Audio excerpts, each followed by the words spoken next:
Sabi-sabi, ang babaeng may pinakamataas na grado sa paaralan ay napakaganda.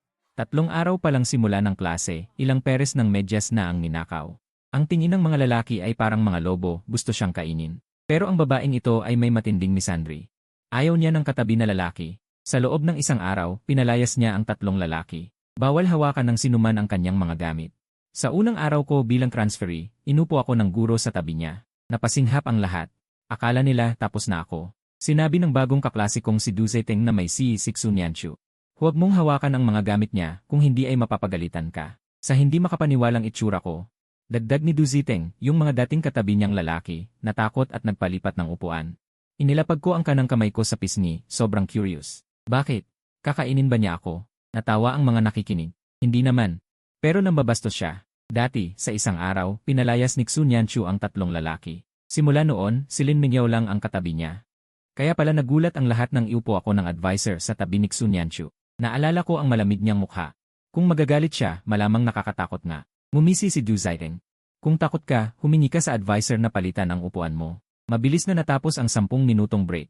Sa unang klase, hindi bumalik si Xunyanshu. Hindi rin siya tinanong ng guro, parang sanay na sila. Hanggang sa tumunog na ang bell para sa 2 klase, bakante pa rin ang upuan niya. Tiningnan ko ang malinis niyang mesa. Bigla akong nanginginig. May nagbukas ng aircon at nasa ilalim mismo ng buga ang upuan ko. Medyo malamig, ilang beses akong bumahing. Noon may maliit na anino na nagtulak sa likod na pinto pumasok. Sumunod ang tunog ng paghila ng upuan. Gumalaw ng bahagya ang 2 mesa. Si Xunyanshu na bumalik. May asul na dumaan sa paningin ko. Napalingon ako. Inabot ni Xunyanshu sa akin ang kanyang school jacket. Isuot mo. Namulat ang mata ko. Nagtama ang tingin namin ng ilang segundo. Naunang umiwas ng tingin si Xunyanshu. Medyo pumutok ang karaniwang walang pakialam niyang ekspresyon. Suminghot siya. Ang kamay niya sa hita ay kusang nagkamaw. Nakikita kong giniginaw ka. Malinis ito. Kahapon ko lang hinugasan. Hindi ko sinuot ngayon. Nakakaabala lang kung nakalatad. Kung giniginaw ka, isuot mo. Huwag kang magkasakit. Kaya isinuot ko ang jacket ni Xunyanshu. Kasi giniginaw talaga ako at hindi pa ako fully gumaling sa sipon. Ayoko namang mag-sick leave. Isa pa, maganda ang unang impresyon sa akin ni Xunyanshu. Sa tingin ko, mabait siyang katabi, malamig ang mukha pero mainit ang puso. Pagkasuot ko ng jacket, uminit agad ang katawan ko. Pagkatapos ko isara ang zipper, naalala ko sinabi ni Duzeteng. May siyi siya. Ayaw niya may humahawak sa gamit niya kung hindi mapapagalitan. Tiningnan ko ang masikip na uniforme. Natigilan ako. Kumunot ang noo ni Xunyanshu. Ano? Sa tingin ko, kailangan kong tanungin muna. Iyong may si ka ba? Nagtaas ng kilay si Xunyanshu.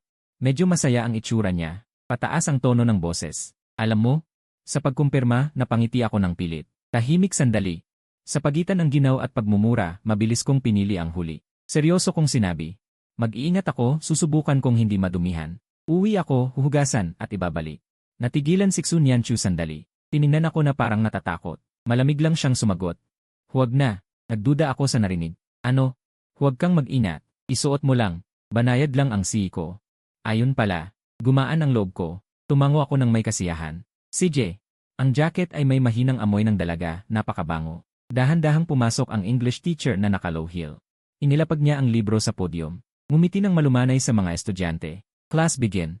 Wala pang 10 minuto ang klase, may napansin ako. Hindi nakikinig si Xunyanshu. Noong una, inilabas niya ang libro, binuksan, at nag-drawing-drawing. Tapos tumingin sa labas ng pinto, parang nag-iisip. Pagkatapos, nag-flip siya ng ilang pahina at natulog na. Sa ibang estudyanteng hindi nakikinig. Nagpapaalala at pinapagalitan ng guro pero kay Xunyanshu parang walang nakikita. Nagulat ako. Ito ang number 1 sa grade. Hanggang sa regular class, tulog pa rin siya. Sa break, ang mga babae ay nagkukumpulan at nag-uusap. Ang mga lalaki naman magkakapatong, nag-uusap tungkol sa laro. O nag-aapoy sa hangin.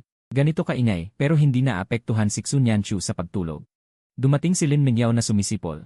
Nung makita ako, biglang sumigaw, Diyos ko. Bagong estudyante, bakit suot mo ang damit ni ate niyan? Ang sigaw na iyon ay umalingaw-ngaw sa buong silid-aralan. Ako'y biglang naging tampulan ng pansin. Si Lin Mingyaw ay tila malapit ng sumabog. Wala ka bang pakialam sa buhay mo? Isang tingin pa lang ay alam na niyang iyon ay damit ni Xunyanshu. Sa kwelyo ay may 2 mansa ng tinta na hindi na matanggal. Iyon ay galing noong pahiramin niya si Xunyanshu ng panulat na tumagas. Para akong nawawala at naguguluhan. Pero ito ay bigay ni Xunyanshu. Dumating din si Duzeteng at nagmamadaling pinutol ang sasabihin ko. Hindi ba sinabi ko na sayo? Hindi gusto ni Xunyanshu na may humahawak sa kanyang mga gamit, malakas na sabi ni Lin Mingyaw. Mamaya ay magagalit na si ate niyan. Bagong estudyante, hubarin mo na yan. Hubarin! Hubarin! Sa malamig na boses ni Lin Mingyao ay may nakatagong galit. Kung magsusigaw ka pa, maniwala kang tatahimikin kita. Lumingon ako. Ang dalagang nakadapa sa mesa ay dahan-dahang umayos at sumandal sa upuan. Bahagyang itinaas ang ulo, ipinakita ang kanyang magagandang tampok ng mukha. Dahan-dahan siyang nagmulat ng mata. Antok pa. Pasensya na, atin yan, pakiramdam ni Lin Mingyao ay kawawa siya. Mabilis siyang tumuro sa akin upang magsumbong. Bagong estudyante ito, siya ang nagsuot ng damit mo. Walang gana na sabi ni Xun Yanchu. At iyon lang, lahat ng kaklase ay natulala. Si Xun Yanchu ay hindi nagalit. Nang makita ang gulat at pagkalito ni Lin Mingyao, mahina kong ipinaliwanag, binigyan niya ako dahil nalamigan ako. Kakalipat ko lang, wala akong jacket ng uniforme. Nang marinig ito, lahat ay natigilan. Si Du Ziteng ay hindi makapaniwalang kumagat sa labi at mahinang nagtanong kay Xun Yanchu, Xun Yanchu, ikaw ang nagbigay sa bagong estudyante. Hindi man lang naitaas ni Xun Yanchu ang kanyang talukap. Para bang inaantok pa? May problema ka ba? Ang iritadong sabi niya. Nawala agad ang ngiti ni Du Ziteng. Ang pahayag na ito ay hindi direktang nagbigay ng positibong sagot. Lahat ay namangha, sabay na tumingin sa amin ni Xun Yanchu, handang manood ng drama. Si Xun Yanchu na may pagkayamot ay kusang nagpahiram ng damit sa bagong estudyante. Saksi sa kasaysayan, mga kaeskwela. Hindi ko inaasahan na ang paliwanag ko ay magdudulot ng kabaligtaran. Lalong uminit ang tingin ng lahat, para bang gusto akong lubusang suriin. Habang nakatingin ay nag-uusap-usap. Dahil dito, malamig na sabi ni Xun Yanchu, sapat na ba ang tingin? Isang paungusap lang ay mabilis na nagpatalikod sa lahat. Tahimik ang silid, nangunot ang noo ko. Sa ganitong anyo ni Xun Yanchu, talaga namang may dating bully ng paaralan. Matapos kontrolin ng pangunahing tauhan ang sitwasyon. Tahimik siyang tumayo at lumabas sa likod na pinto. Si Lin Mingyao ay nakanganga pa rin, gulat na gulat, at may pagkaligaw na tumingin sa akin. Sinundan niya ang anino ni Xun Yanchu. Atin yan, teka.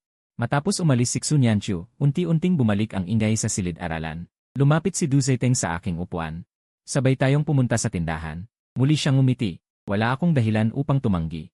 Dahil siya ang unang nagpakita ng kabutihan sa akin, bukod kay Xun Yanchu. Sa daan papunta sa tindahan. Walang pakundangan na tanong ni Du Ziteng, Jiang Machen, anong negosyo ang pamilya mo? At saang paaralan ka dati? Dahil mataas ang matrikula sa Experimental Middle School, karamihan sa mga estudyante ay may magandang background.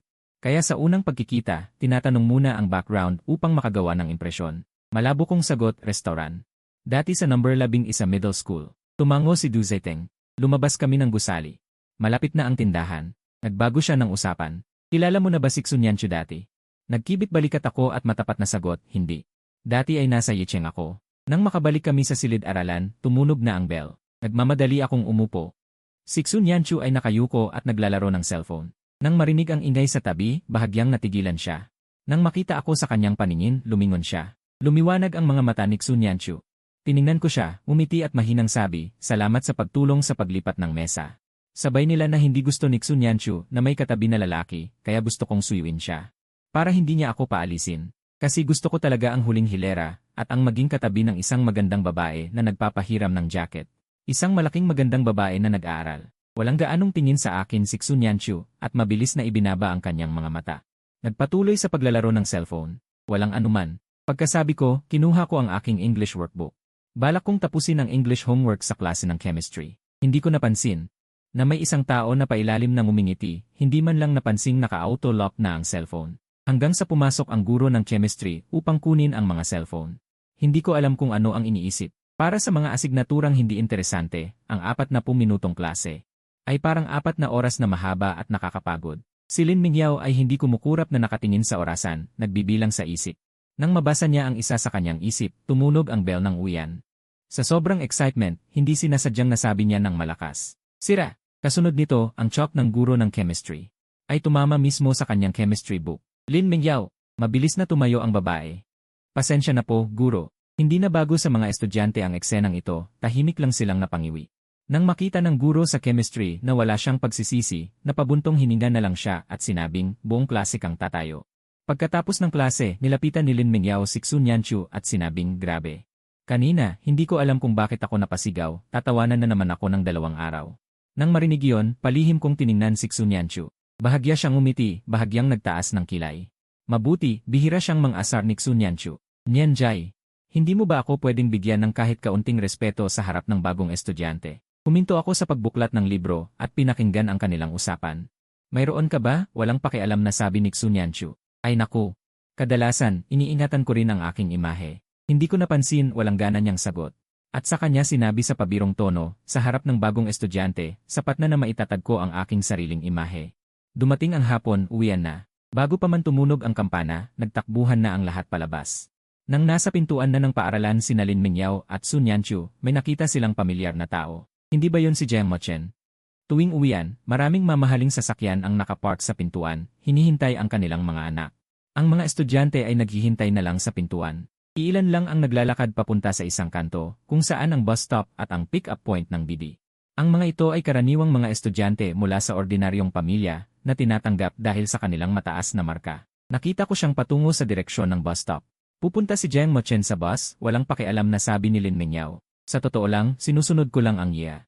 Hinahanap ang pick-up point ng BD pero mahina ang signal. Nang makalampas ako ng isang kanto, biglang nag-abiso na lumihis na daw ako at kailangan kong bumalik. Napabuntong hininga ako at gusto ko nang lumiko. Nang biglang may isang dalagita sa harapan ko. Makapalang kanyang bangs na nakatakip sa kalahati ng mukha at puno ng graffiti ang kanyang uniforme.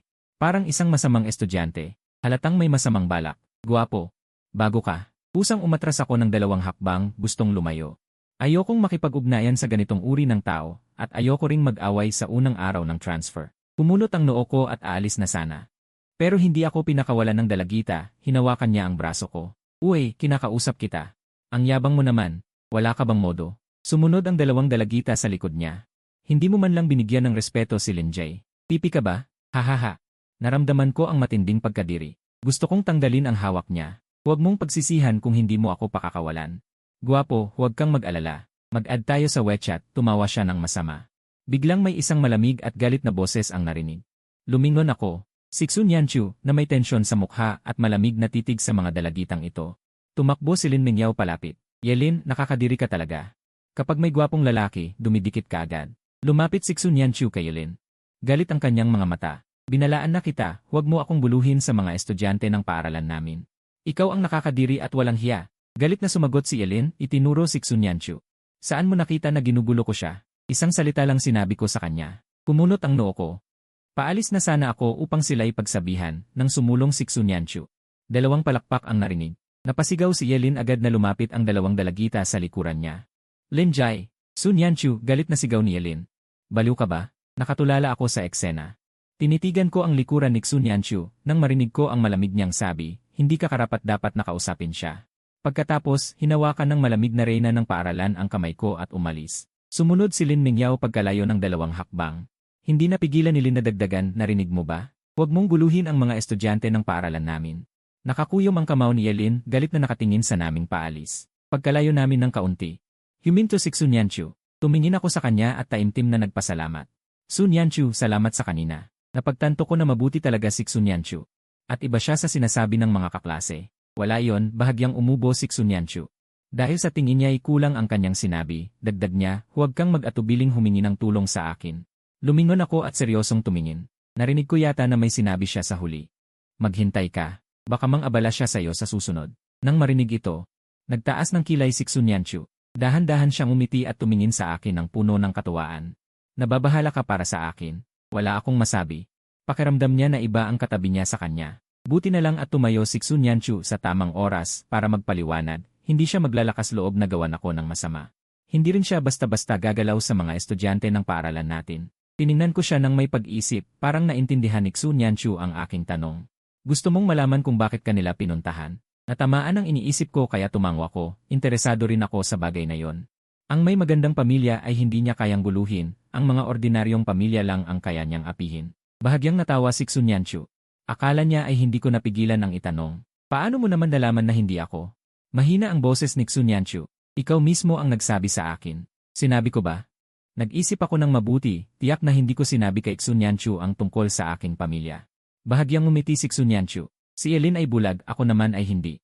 Saan naman galing ang ordinaryong pamilya na may ganyang kamahal na sapatos? Tumingin ako sa ibaba, muntik ko nang makalimutan. Ang suot ko ngayon ay isang sapatos na pambasketball mula sa isang maliit na tatak. Nang tumingin ako muli, may biglang lumitaw na isang mahaba at magandang kamay. Nagpapakita ng kanyang WeChat youth code. Katabi, magdagdag tayo sa WeChat. Pagkaalis ko, tahimik kong binago ang pangalan ni Sun Yanchu sa WeChat, pagkatapos ay ibinalik ang telepono sa aking bulsa. Samantala, ilang hakbang na palayo si Xunyanchu sa kanya napagtanto na may mali. Parang may kulang. Natigilan siya, lumingon at nakita ang malayo. Si Lin Mingyao, nakatayo ng may komplikadong mukha, hindi alam kung gaano katagal nakatayo mag-isa. Bakit ka nakatayo dyan at hindi nagsasalita? Para bang nagising si Lin Mingyao mula sa pagkamanhid, at sa wakas ay lumakad ng malalaki at sinabi, Nyanjay. May mali sa'yo. Simula noong hinawakan ni Xunyanchu ang kamay ko, si Lin Mingyao ay namangha at hindi makapagsalita. Mula noong junior high school niya nakilala si Xunyanchu, hindi pa siya nakakita na may nilalapit ito, lalo na sa isang lalaki. Naalala ni Lin Mingyao ang mga nangyari ngayon at napansin niyang marami pang kakaiba. At ang pinagmulan ng lahat ng ito, mukhang dahil sa aking pagdating, naglakas loob siyang hulaan, Nyanjay. Ibig mo bang sabihin na, anong sinasabi mo? Mahinahon siyang pinutol ni Xunyanchu. Naguguluhan si Lin Mingyao, ano ba ang nangyayari? Ito ba talaga ang Xunyanchu na kilala niya? Pag-uwi ko, si Tatay Jiang Wei ay nakayakap sa isang magandang babae, nagbabasa ng magasin sa sala. Nang marinig ang ingay, lumingon si Jiang Wei at nagtanong, umuwi ka na? Nagpalit ako ng tsinelas at pumasok. Nakita ko ang babaeng iyon na tumingin sa akin at nagkakitaan kami ng mata. Tinawag ko siyang tita. Bahagyang ang babae at bumalik sa pagbabasa ng magasin. Nag-alala si Jiang Wei. Paano ang unang araw sa paaralan? Mabuti naman ang guro at mga kaklase. Sumigaw ang babae sa tabi. Nagmamadaling nagtanong si Jiang Wei, ano ang problema? Parang sumasakit ang tiyan ko. Gusto kong magpahinga sa kwarto. Nanahimik na lang ako. Nang isara ang pinto ng master bedroom, tahimik na ang sala. Pinainit ko ang mga natirang pagkain sa mesa. Kumain ako ng tahimik. 2 linggo na ang nakalipas, naghiwalay sina nanay at tatay. Mabilis silang bumuo ng bagong pamilya. Ibinigay ako ng korte kay tatay, lumipat ako kasama niya rito. Isinama niya si tita at ang kanyang anak at ginawa niya ang transfer ko sa paaralan. Pagkatapos maghugas ng plato, binuksan ko ang refrigerator. Kinuha ko ang isang bote ng Coke, isang malaking lagok ang pumatay sa init ng katawan. Tinanggal ang ilang kalungkutan, biglang bumuti ang pakiramdam ko. Kinabukasan, 10:00 ng umaga. Lahat ng guro at estudyante ay sumali sa earthquake drill. Pagkarinig ng ingay, mabilis silang bumaba sa playground para magtipon. Matapos sabihin ng advisor, umungol ang lahat. Mainit na tag-init. Walang gustong umalis sa aircon na silid-aralan para magpainit sa araw. Pero wala silang pagpipilian. Nang tumunog ang alarma, mabilis na tumayo ang mga estudyante at lumabas. Sumunod ako kay Xunyanchu pababa. Kasabay naming bumaba ang mga estudyante mula sa katabing klase. Nakita kong maraming lalaki mula sa katabing klase ang palihim na tumitingin kay Xunyanchu. Minsan tumatawa, minsan nagkikindatan sa ibang lalaki. Isa sa kanila. Sa gitna ng kaguluhan, naglabas ng cellphone at palihim na kinuhanan siya ng litrato. Pero si Xunyanchu ay sobrang kalmado, parang walang pakialam. Parang sanay na siya. Paglabas ng gusali, tumakbo ang mga estudyante sa kani-kanilang pwesto. Malakas na sumigaw ang advisor, mga estudyante. Mabilis na yumuko. Sunod-sunod na yumuko ang lahat, ginagawa ang posisyon ng pagyuko at paghawak sa ulo para sa earthquake drill. Yumuko si Xunyanchu, biglang nakaramdam ng lamig sa kanyang tailbone area. Natigilan siya, reflex na hinila ang damit sa likod. Hindi natatakpan ng damit sa likod ang bewang at puwitan, baka makita. Nailang si Xunyanchu. Kaya inikot niya ang kanyang mga kamay sa likod para hawakan ang damit. Nakatayo ang advisor sa harap ng klase, malakas na sumigaw. Hawakan ang ulo gamit ang 2 kamay. Sa sitwasyon ng lindol, dapat hawakan ang ulo gamit ang 2 kamay. Habang nagpoprotekta at umiiwas sa mga nahuhulog na bagay, dahan-dahang binitawan ni Xunyanchu ang isang kamay at tinakpan ang kanyang ulo. Sa kawalan ng pag-asa ay pinikit niya ang kanyang mga mata. Ngayon, ang kaliwang kamay niya ay humihila ng damit at ang kanang kamay ay nakasubong sa kanyang ulo. Ang nakatago sa likuran ay ako. Nang makita ang kanyang galaw, lalong nangunot ang noo ng aming advisor. Muli siyang nagpaalala, ano bang sinasabi kong 2 kamay? Sa ilalim ng nagbabagang tingin ng aming advisor. Dahan-dahang binitawan ni Xunyanchu ang kanyang kamay, at ang damit ay umangat pa itaas, na naglalantad ng balat sa kanyang baywang.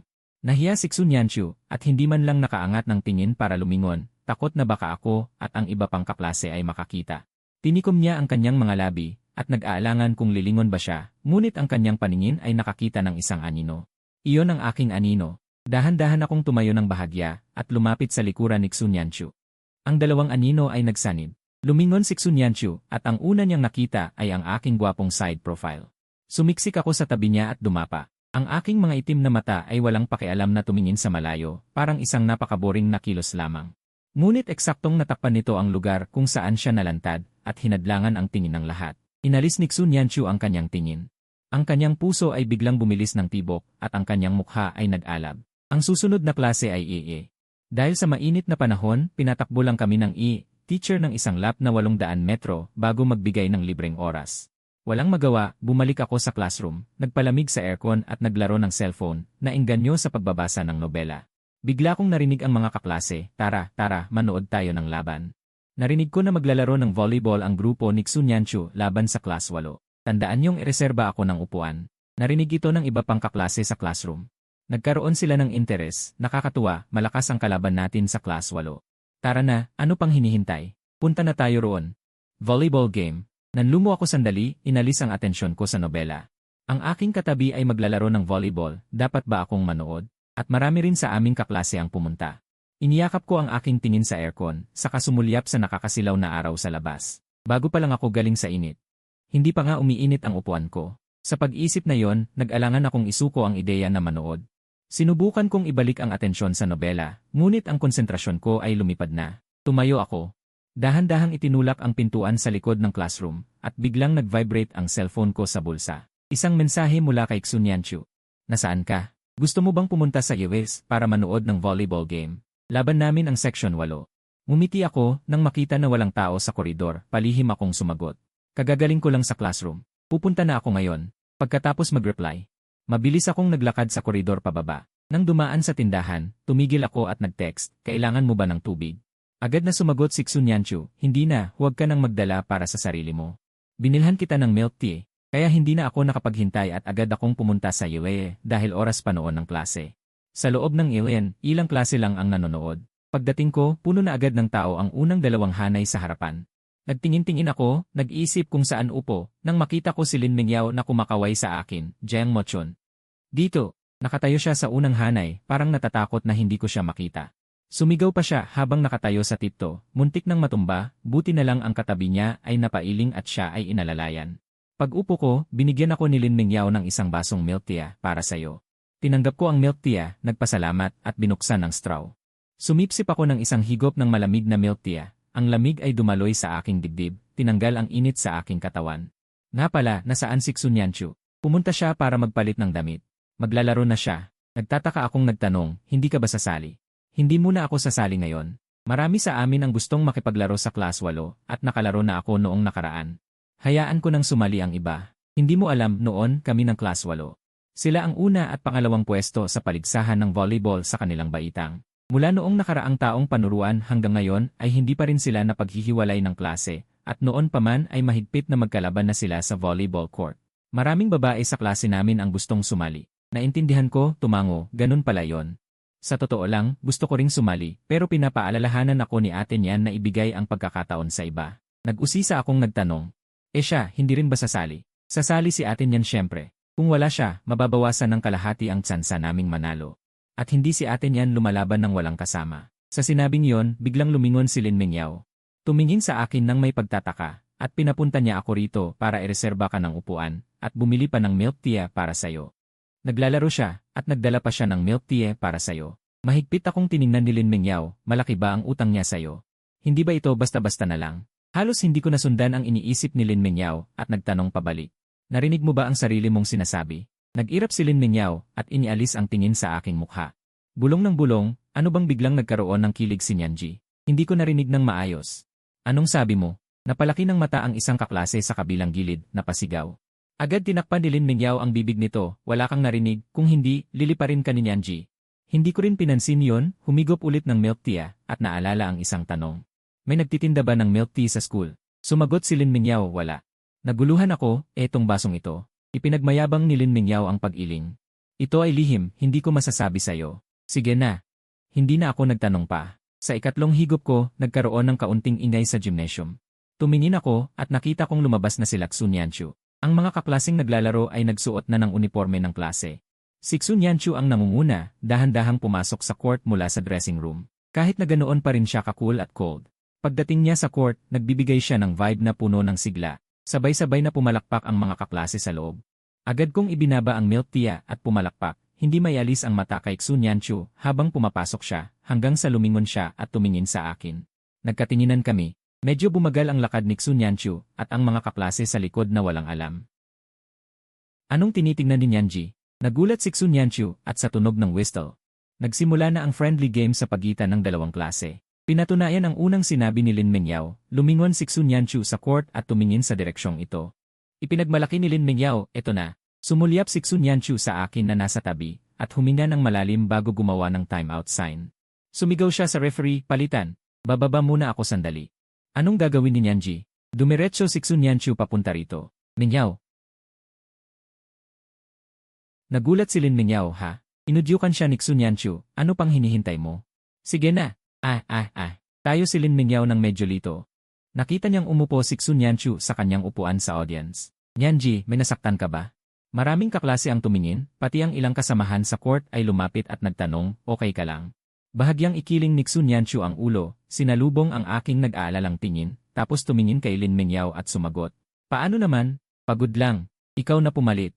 Nang marinig ito, natahimik si Lin Mingyao, tumalikod at tumakbo papasok sa volleyball court. Dahan-dahang lumalabas ang mga patak ng pawis.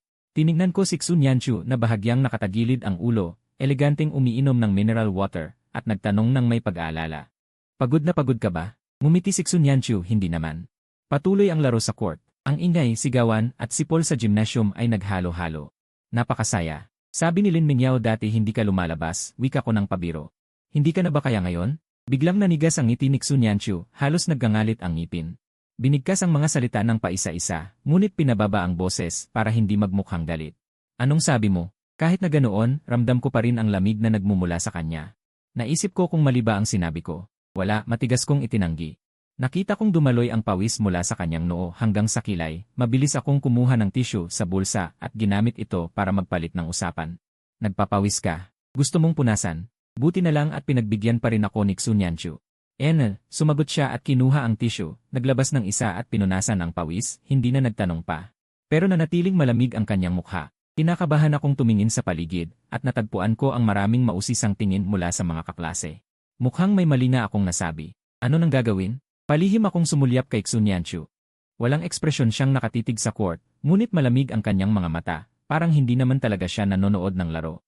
Naisip kong humingi ng tawad. Pero nang magsimula akong magsalita, nakita kong tumayo si Xun Yanchu. Naglakad siya patungo sa isang kaklase sa court. Bago umalis, bumulong siya ng isang salita na tanging kaming dalawa lang ang nakarinig.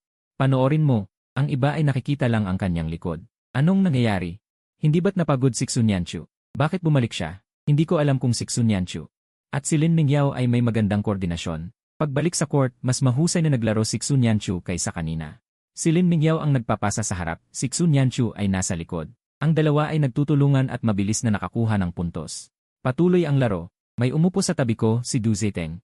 Umiti siya at nagtanong, bakit ka pumunta rito? Bakit ko ba nakita kang pumunta sa classroom?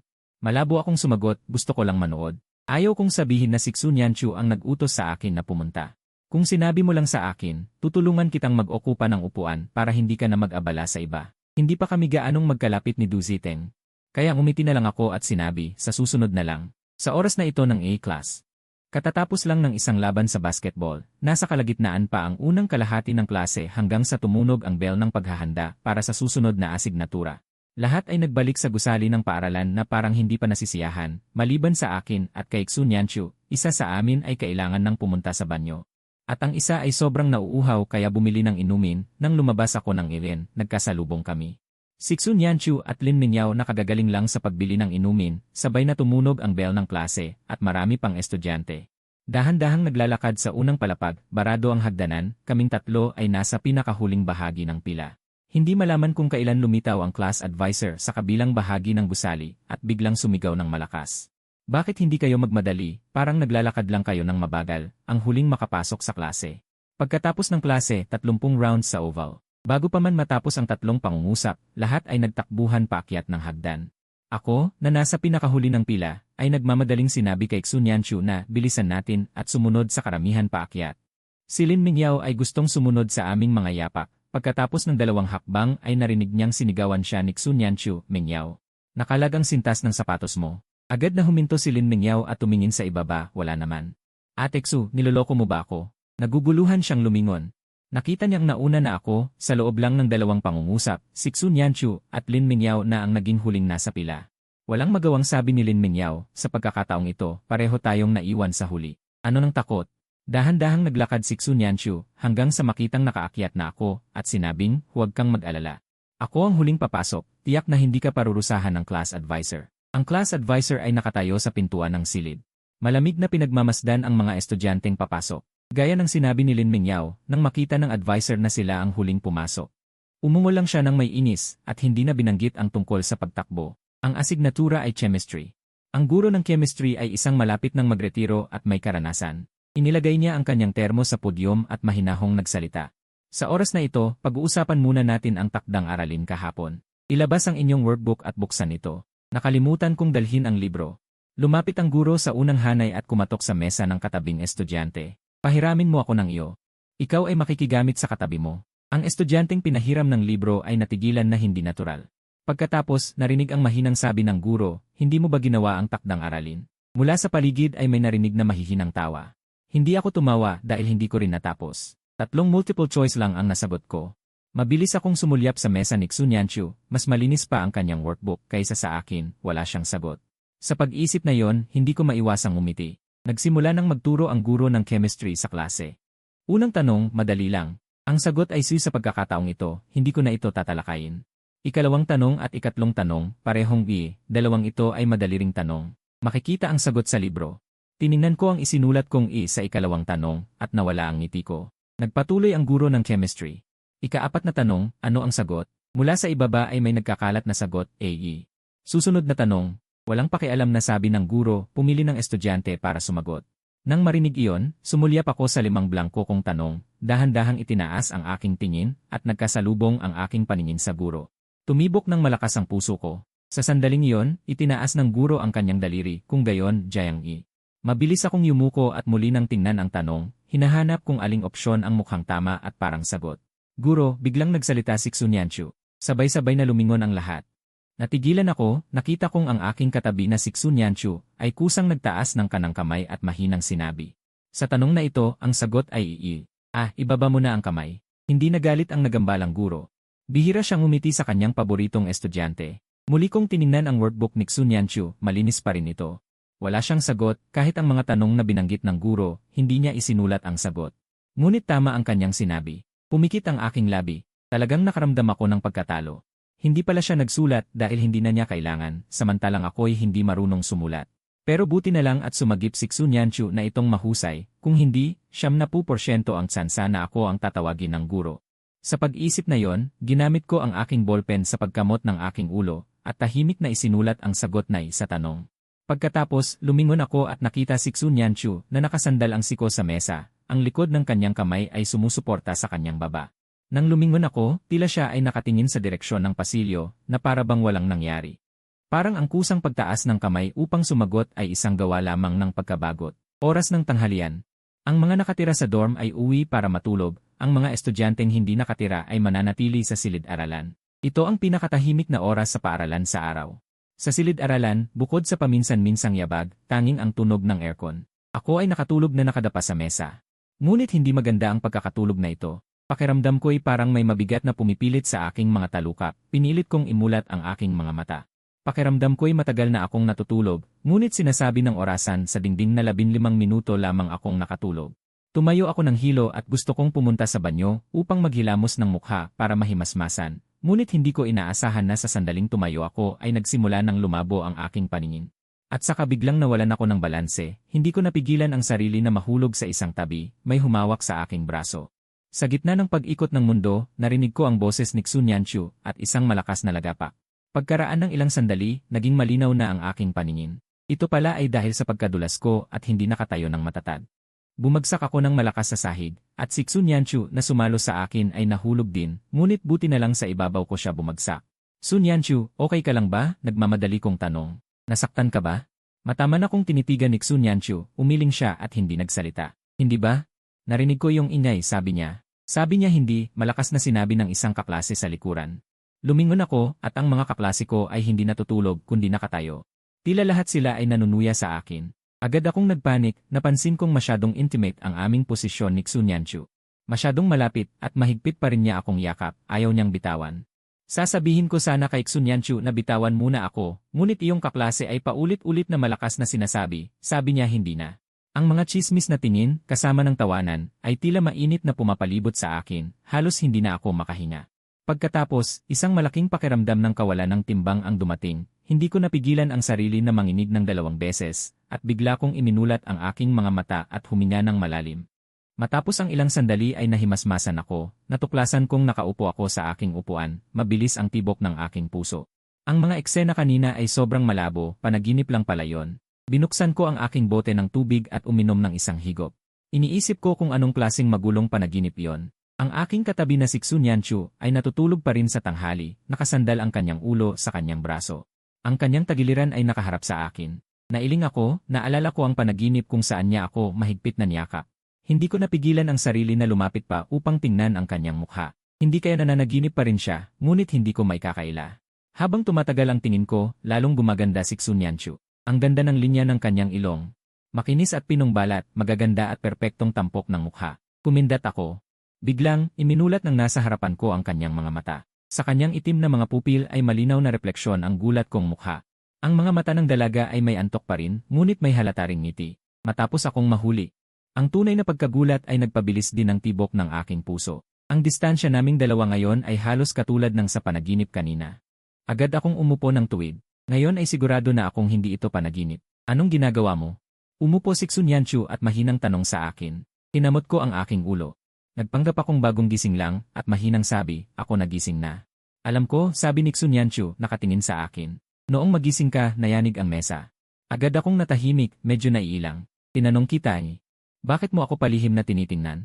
Dahil sa takot na magising ang ibang natutulog na kaklase, sinadya ni Xun Yanchu na ibaba ng husto ang kanyang boses. May kasamang tamis at alindog. Dahil humina ako ng malalim. Dahil maganda ang balat mo. Siyempre, hindi ko masabi na nahumaling ako sa pagtingin. Kaya nagmamadali akong nagsabi ng kung ano-ano. Gusto ko lang itanong kung anong brand ng face mask ang ginagamit mo. Bahagyang natawa si Xun Yanchu, ang mga sulok ng kanyang bibig ay napakataas na nakaangat, ang dulo ng kanyang tainga ay namumula. Pagkatapos, inilapit niya ang kanyang ulo sa tabi ko at mahinang sinabi, ang ginagamit ko ay sunshine face mask. Air face mask. Ang kanyang hininga habang nagsasalita ay dumapo lahat sa aking tainga. Sa ganoon kalapit at malagkit na distansya, bumilis ang tibok ng aking puso, at ang dulo ng aking tainga ay nagsimulang mamula ng palihim. Buti na lang ay oras pa ng tanghalian, ang ibang kaklase ay nakahiga at natutulog, walang nakakapansin sa amin. Pagkatapos magsalita ni Xun Yanchu, tumayo siya at lumabas ng marahan. Inilabas ko ang aking cellphone. Binuksan ko ang front camera, at nakita ko nga ang aking sarili na may natural na pamumula. Na-counter-flirt ba ako? Ang pangalawang klase pagkatapos ng tanghali ay computer class. Kailangan pumunta sa computer lab noong matapos ang unang klase. May mga kaklase na agad na unang pumunta. Tara, umuna tayo para umupo sa magandang pwesto. Sa pagkakataong ito, gusto ko ang pwesto na pinakamalapit sa aircon. Hintayin mo ako, gusto ko pa rin iyong pwesto ko dati. Isa-isa nang pumunta ang lahat sa computer lab, nakaupo pa rin ako, hindi nagmamadaling tinatapos ang mga takdang aralin. Lumapit si Lin Mingyao at nakita akong ganito, hindi napigilang sabihin, Jiang Mochen. Akala ko ba ayaw mong gumawa ng homework? Nang marinig ko ang kanyang boses, hindi ko inihinto ang aking ginagawa. Hindi ako tumitingin sa kanya habang sumasagot, ayoko lang dalhin ang takdang aralin sa bahay. Napangiti si Lin Mingyao. Lumingon siya kay Xun Yanchu at sumigaw, Nianjay, tara na. Sa computer lab, si Xun Yanchu ay nakayuko, naglalaro ng cellphone, at hindi rin niya inihinto ang kanyang ginagawa. Hindi rin siya tumitingin. Anong ipinagmamadali? Sandali lang. Tiningnan kami ni Lin Mingyao, ang magkatabing magkaibigan, at medyo naiinis. Pwede ba kayong tumingin sa akin kapag nagsasalita? Nang matapos ko ang huling tanong, inilapag ko ang ballpen at isinara ang aking kwaderno. Tumingin ako ng may ngiti. Nasaan ang computer room? Sa kabilang gusali, ikalimang palapag kaliwa, unang silid. Bago ko pa matapos, nakita ni Lin Mingyao na direktang pinatay ni Xun Yanchu ang screen ng kanyang telepono at tumingin sa akin. Tumayo ako para magpasalamat kay Lin Mingyao. Balak kong pumunta sa computer room, ngunit biglang naunawaan ni Lin Mingyao ang sitwasyon. Pumalakpak siya. Sa sandaling tumayo si Xun Yanchu, sumigaw siya sa akin, sandali. Sasamahan ka namin. Pagdating namin, halos puno na ang computer room. Ang huling 4 na upuan sa likod ay malinaw na walang laman. Ang iba ay ilang magkakalat na solong upuan. Nagtaka ako. Bakit walang nakaupo sa 4 na upuan na to? Ngumiti si Lin Mingyao at nagpaliwanag. Dahil ito ang pwesto namin ni Nianjay. Tiningnan ko si Xun Yanchu na umupo sa tabi ko. May 2 pang bakanting upuan sa gilid. 2 tao lang kayo pero 4 na upuan. Hindi sila nangahas umupo sa tabi ni Nianjay. Lumingon si Xun Yanchu sa akin, mahinahon ang tingin. Umupo ka na. Maikli at malinaw, inaanyayahan akong umupo sa tabi niya. Hindi ko na inisip pa. Malapit nang magklase. Naupo na lang ako. Sa sandaling pinindot ko ang power button, hindi ko alam kung kailan dumating si Du Ziteng sa likod ko at pabulong na tanong, Jiang Mochen. Pwede ba akong umupo dito? Tumango ako. Kung gusto mo, umupo ka. Masayang umupo si Du Ziteng. Sumilip siya sa akin para tingnan si Xun Yanchu at Lin Mingyao pagkatapos ay ibinalik ang tingin. Pabulong niyang sabi, bakit palagi kang nakaupo sa tabi ni Xun Yanchu? Sumagot ako nang hindi nag-iisip. Magkaklase kami. Napatigil si Du Ziteng, pilit na umiti at mahinang sabi. Pero babae siya. Natigilan ako saglit pagkatapos ay marahang tumango. Alam ko, halos mahulaan ko na gusto ni Du Ziteng ipaalala ang pagkakaiba ng lalaki at babae. Pero sa tingin ko, sa pakikipagkaibigan, pareho lang ang babae at lalaki. Ang hindi inaasahang sagot ay nagpatahimik kay Du Ziteng. Wala na siyang sinabi. Tahimik na lang niyang ibinalik ang atensyon sa klase. Mga 7 hanggang 8 minuto lang ang leksyon, tapos 10 minuto ang libreng oras. Pwedeng maglaro ang lahat ng mga laro sa computer. Kinuha ni Lin Mingyao ang kanyang switch mula sa bag. Binigyan niya si Xun Yanchu ng isang controller. Niyan Jai, tara. Nabigla ako. Diyos ko, dinala mo ang gaming console. Naman, bakit ka pa upo sa huling hilera kung hindi para dito? Nagtaas ng kilay si Lin Mingyao. Okay lang to, parang cellphone lang. Basta huwag makita ng guro. Nakaupo ako sa gilid, tahimik na pinanood silang maglaro ng King of Fighters. Sa simula ng ikalawang round, inabot ni Xun Yanchu ang controller sa akin. Gusto mong sumali? Natigilan ako. Tinuro ko ang sarili ko. Ako ba? Nagmamadaling sabi ni Lin Mingyao. Tara, hindi ako magpapatalo. Kanina siya natalo kay Xun Yanchu. Tiyak na makakabawi siya sa akin. Masigla kong kinuha ang controller at pabulong na sabi. Susubukan ko lang. Tiningnan ako ni Xun Yanchu at malambing na tanong. Marunong ka ba? Tumango ako. Nakalaro na ako dati. Nang makita ang aming interaksyon, biglang nawala ng gana si Lin Mingyao na makipaglaro sa akin. Inabot niya ang controller kay Xun Yanchu. Ikaw na. Nagtaas ng kilay si Xun Yanchu. CJ. Hindi ako magiging grabe. Nakita rin ni Du Ziteng ang buong interaksyon. Hindi maganda ang pakiramdam niya. Umiti siya at nagsalita. Jiang Mochen, gusto ko ring maglaro. Pwede ba akong maunang sumubok ng isang round? Natigilan ako pagkatapos ay binigay ko na lang. CJ. Sa susunod na segundo, ibinalik ni Xun Yanchu ang controller kay Lin Mingyao. Mabilis na tumayo at umalis. Niyan Jai, teka. Mabilis na inayos ni Lin Mingyao ang controller. Jiang Mochen, sa susunod magdadala ako ng isa pa. Para makapaglaro kayo ni Niyan Jai. Umiti ako. CJ. Pero hindi ako magpapatalo sa'yo. Pagdating ng hapon, pagka-uwi, isinuot ko ang aking bag. Batay sa alaala kahapon, naglakad ako papunta sa taxi area sa may gate ng paaralan. Pagtawid ko sa kalsada, may nakita akong lalaking papalapit sa akin. Naka-uniforme ng paaralan, mukhang galit. Ikaw ba si Jiang Mochen? Tiningnan ko siya, mukhang mayabang, napakunot ang noo. May kailangan ka? Mapang-uyam na humalakhak ang lalaki, naka-cross arms. Malamig na tanong, si Xun Yanchu ba ang gusto mo, o si Lin Mingyao? Naguluhan ako. Ano ba yang walang kabuluhang tanong na yan? Kung hindi dahil sa estudyanteng ito. Mukhang seryoso siya, halos ako'y nagduda kung siya ba ay baliw, nang hindi ako nagsalita. Nainip ang lalaki, anong sinusubukan mong magpanggap? Alam kong nakikipag-close ka sa kanila kamakailan. Nawalan ako ng masabi, ano bang pinagsasabi mo? Bahala na. Wala akong pakialam kung sino ang gusto mo, sabi ng lalaki habang inilabas ang isang bank card mula sa bulsa, bibigyan kita ng 50,000. Simula ngayon, lumayo ka kay Xun Yanchu. Ikaw na mismo ang lumapit sa advisor para magpalit ng upuan. Tinignan ko ang bank card sa harap ko, at sa wakas ay naunawaan ko na ang ibig sabihin ng kaklase na ito ay isang taong lihim na kay Xun Yanchu. Gamit ang pera para paalisin ako, akala ba nila ako ay mantikilya? Sa pag-isip na yon, hindi ko napigilan ang pagtawa, si Xun Yanchu ba ay 50,000 lang ang halaga sa'yo. Ano? Nanlaki ang mata ng lalaki, apoy ang sumiklab sa kanyang mga mata, kulang ba sa'yo yan? 50,000 ay sapat na para makakain ka hanggang sa pagtatapos, di ba? Ngumiti ako ng bahagya, dahan-dahang kumuha ng isang bank card mula sa aking bag. Inabot ko ito sa kanya, ginoong mayaman, bibigyan kita ng 100,000. Lumayo ka sa akin, mahinahon kong sabi. Ang lalaki ay hindi makapaniwalang tumitig sa bank card sa aking kamay. Tahimik na sinuri niya ako ng matagal, nanigas ang kanyang buong katawan, mahigpit na hinawakan ang kanyang sariling bank card. Ang lalaki ay nagmulat ng bibig ngunit walang tunog na lumabas, parang tinamaan. O parang galit na hindi makapagsalita. Easy, may tumawag sa kanya. Napakagatlabi ang lalaki, sinulyapan ako ng masama, pagkatapos ay tumalikod at tumakbo patungo sa kanyang mga kaibigan. Pagkaalis niya, lumiko ako at nagpatuloy sa paglalakad, nakita ko ang isang pamilyar na mukha sa harap, si Yelin. Nakakausap niya ang isang lalaki. Balak kong dumaan lang, ngunit nang makalapit ako, narinig ko si Yelin na nagtatapat. Bigyan mo ako ng isang pagkakataon, okay? Wala akong interes. Medyo pamilyar ang boses ng lalaki. Si Yelin ay hindi pa rin sumuko, kahit idagdag mo na lang ang WeChat mo. Sa pagkakataong ito, nakita ko ng malinaw. Ang lalaking ito ay ang gwapong kaklase ko. Isang eksenang pamilyar. Lumapit ako. Nagulat silang dalawa nang tumingin sa akin. Walang masabing sinabi si Yelin, ikaw na naman.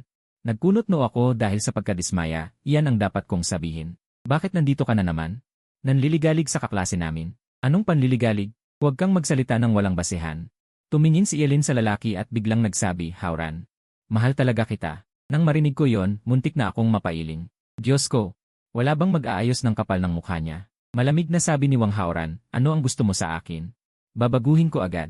Kumagat si Yelin sa kanyang labi, mukhang medyo nasasaktan. Huminga siya ng malalim at matuwid na nagsabi, gusto ko lang na hindi mo ako gusto. Umurong si Wang Hauran ng isang hakbang, tumayo sa likod ko, na para bang gusto siyang layuan. Nang makita na gusto siyang harangin ni Yelin, tiningnan siya ni Wang Hauran ng malamig, sigurado ka bang gusto mo akong harangin? Tahimik na ibinaba ni Yelin ang kanyang kamay, pagkatapos ay umalis ng nahihiya. Mga 20 metro ang layo. Biglang ngumiti si Wang Hauran, salamat. Walang anuman. Wala naman akong ginawa. Sa totoo lang, mula sa unang araw ng aking paglipat, napansin ko na ang kaklase kong si Wang Hauran. Dahil medyo gwapo siya, pero mukha rin siyang mataas at malamig, madalas mag-isa. Hindi ko napigilan ang magtanong, bakit natatakot si Yelin sa'yo? Ngumiti si Wang Hauran. Dahil may magtuturo sa kanya ng leksyon. Kinaumagahan, ako'y naglakad paakyat ng hagdan bitbit ang aking bag.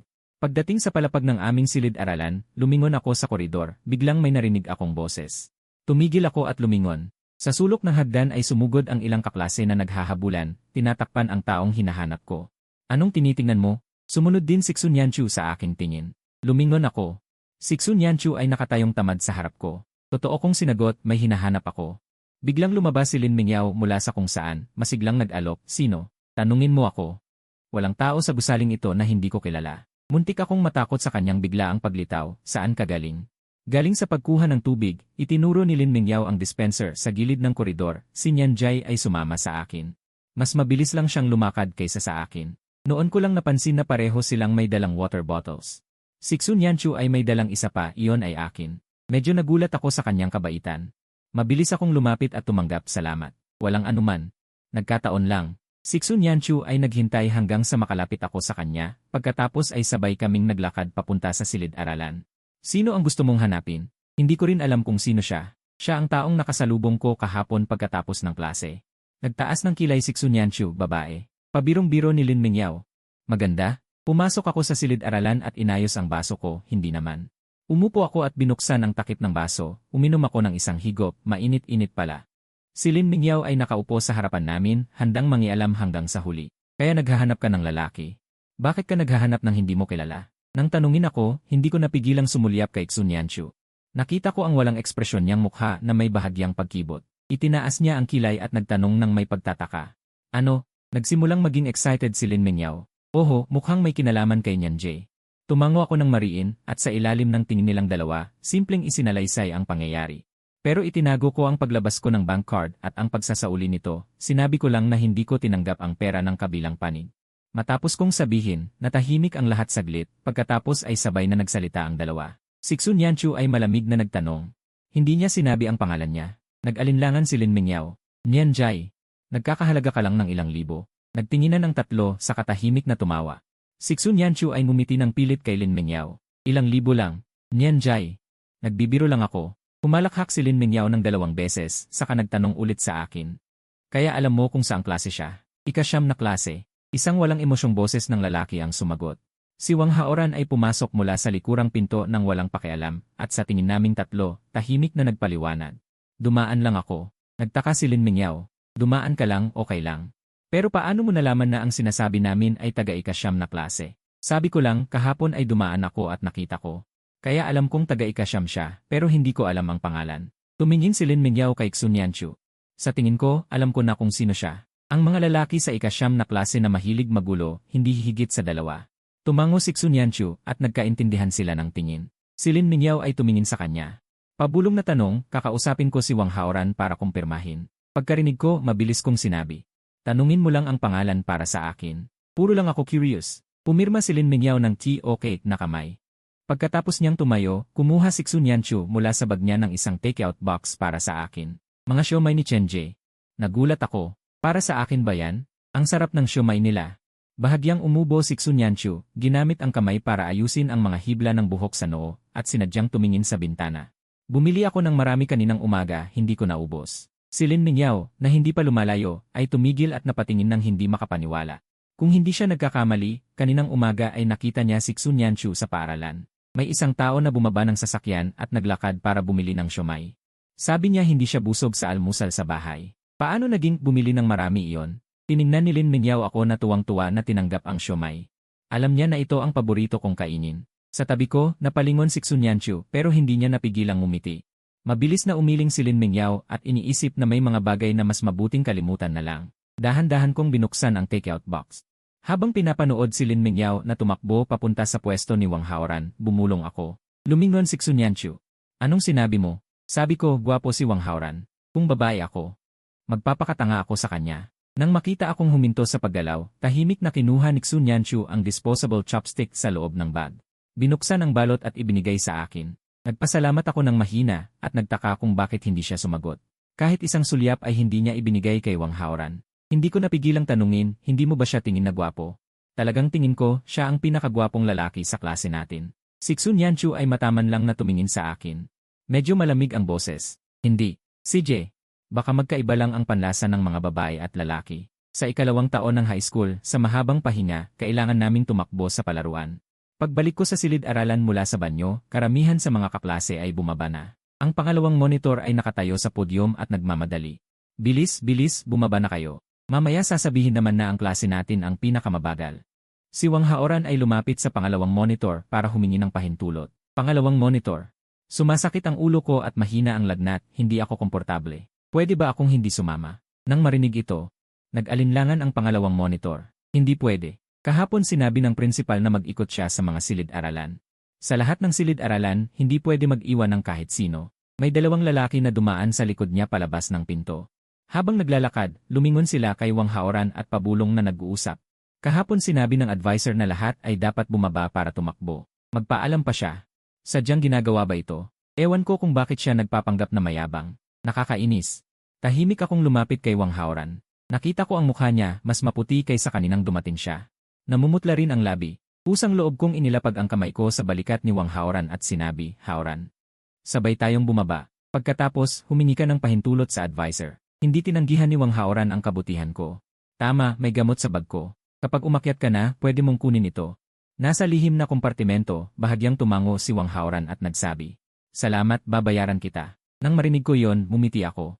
Hindi ko gusto ang pera, gusto ko ang iyong green bubble friend slot. Pagdating sa palaruan, matapos magpaalam si Wang Haoran sa aming guro, bumalik ako sa pila ng aming klase at nakita si Xunyanchu na nakatayo sa dulo. Nagmamadali akong tumakbo palapit. Tiningnan ako ni Xunyanchu sa kanyang paningin at mumiti ako na nakataas ang sulok ng aking bibig. Ibinahagi ko sa kanya ang aking saya, nakuha ko na ang green bubble ng gwapong lalaki. Ano sa tingin mo? Mabuti ang pakikisama ko, di ba? Hindi sumagot si Xunyanchu, hindi niya talaga maintindihan. Kung bakit ako sobrang saya dahil lang nakuha ko ang green bubble ng isang kaklase. Maya-maya, sumimangot siya at nagtanong pabalik. Dahil si Wang Haoran ay gwapo. Tuwang-tuwa akong tumango, sino ba naman ang hindi magugusto sa maganda at gwapong tao?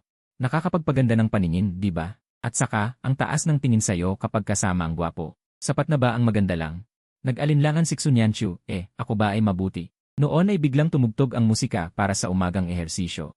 Tinakpan nito ang hindi natapos na sinabi ni Xunyanchu. Tanging ang walang tunog na galaw ng kanyang labi ang nakita ko. Nagtanong ako ng may pagtataka. Ano? Hindi ko narinig. Nagsimula nang tumakbo ang pila ng klase. Hindi ko na hinintay na ulitin ni Xunyanchu. Nagmamadali akong lumingon. Tila tahimik siyang umiti at nagsabi. Wala. Pagkatapos ng umagang ehersisyo, bumalik ako sa gusali ng klase. Mula sa malayo, nakita ko si Wang Haoran na nakasandal sa gilid ng koridor. Nang lumapit ako, pinasok ni Wang Haoran sa aking palad ang isang tsokolate. Pasasalamat. Ito lang ang meron ako na maibibigay sa'yo. Salamat. Nagtanong ako ng may pag-aalala, okay ka lang ba? Bakit hindi ka nalang umupo sa loob at magpahinga? Hindi na ganun kaikot ang ulo ko ngayon. Buti naman, tinanggap ko ang tsokolate. Sa ilang saglit na usapan, sunod-sunod nang bumalik ang ibang mga estudyante sa silid. Sa pagdaan, nakagawian na naming tingnan kaming dalawa. Si Du Ziteng ay bumalik kasama ang ilang mga lalaki. Nagulat siya nang makita ako. Ang mga katabing kaklase ay may masamang ekspresyon. Naalala ko, yaong dalawang kaklase na nagsalita ng masama tungkol kay Wang Haoran. Ay ang mga kasama ni Du Ziteng. Inayos ko ang aking sarili. Pagkatapos bumalik ang lahat sa silid. Hindi ko napigilan at mahinahong sinabi, Haoran, may ilang kaklase tila may maling akala sa'yo.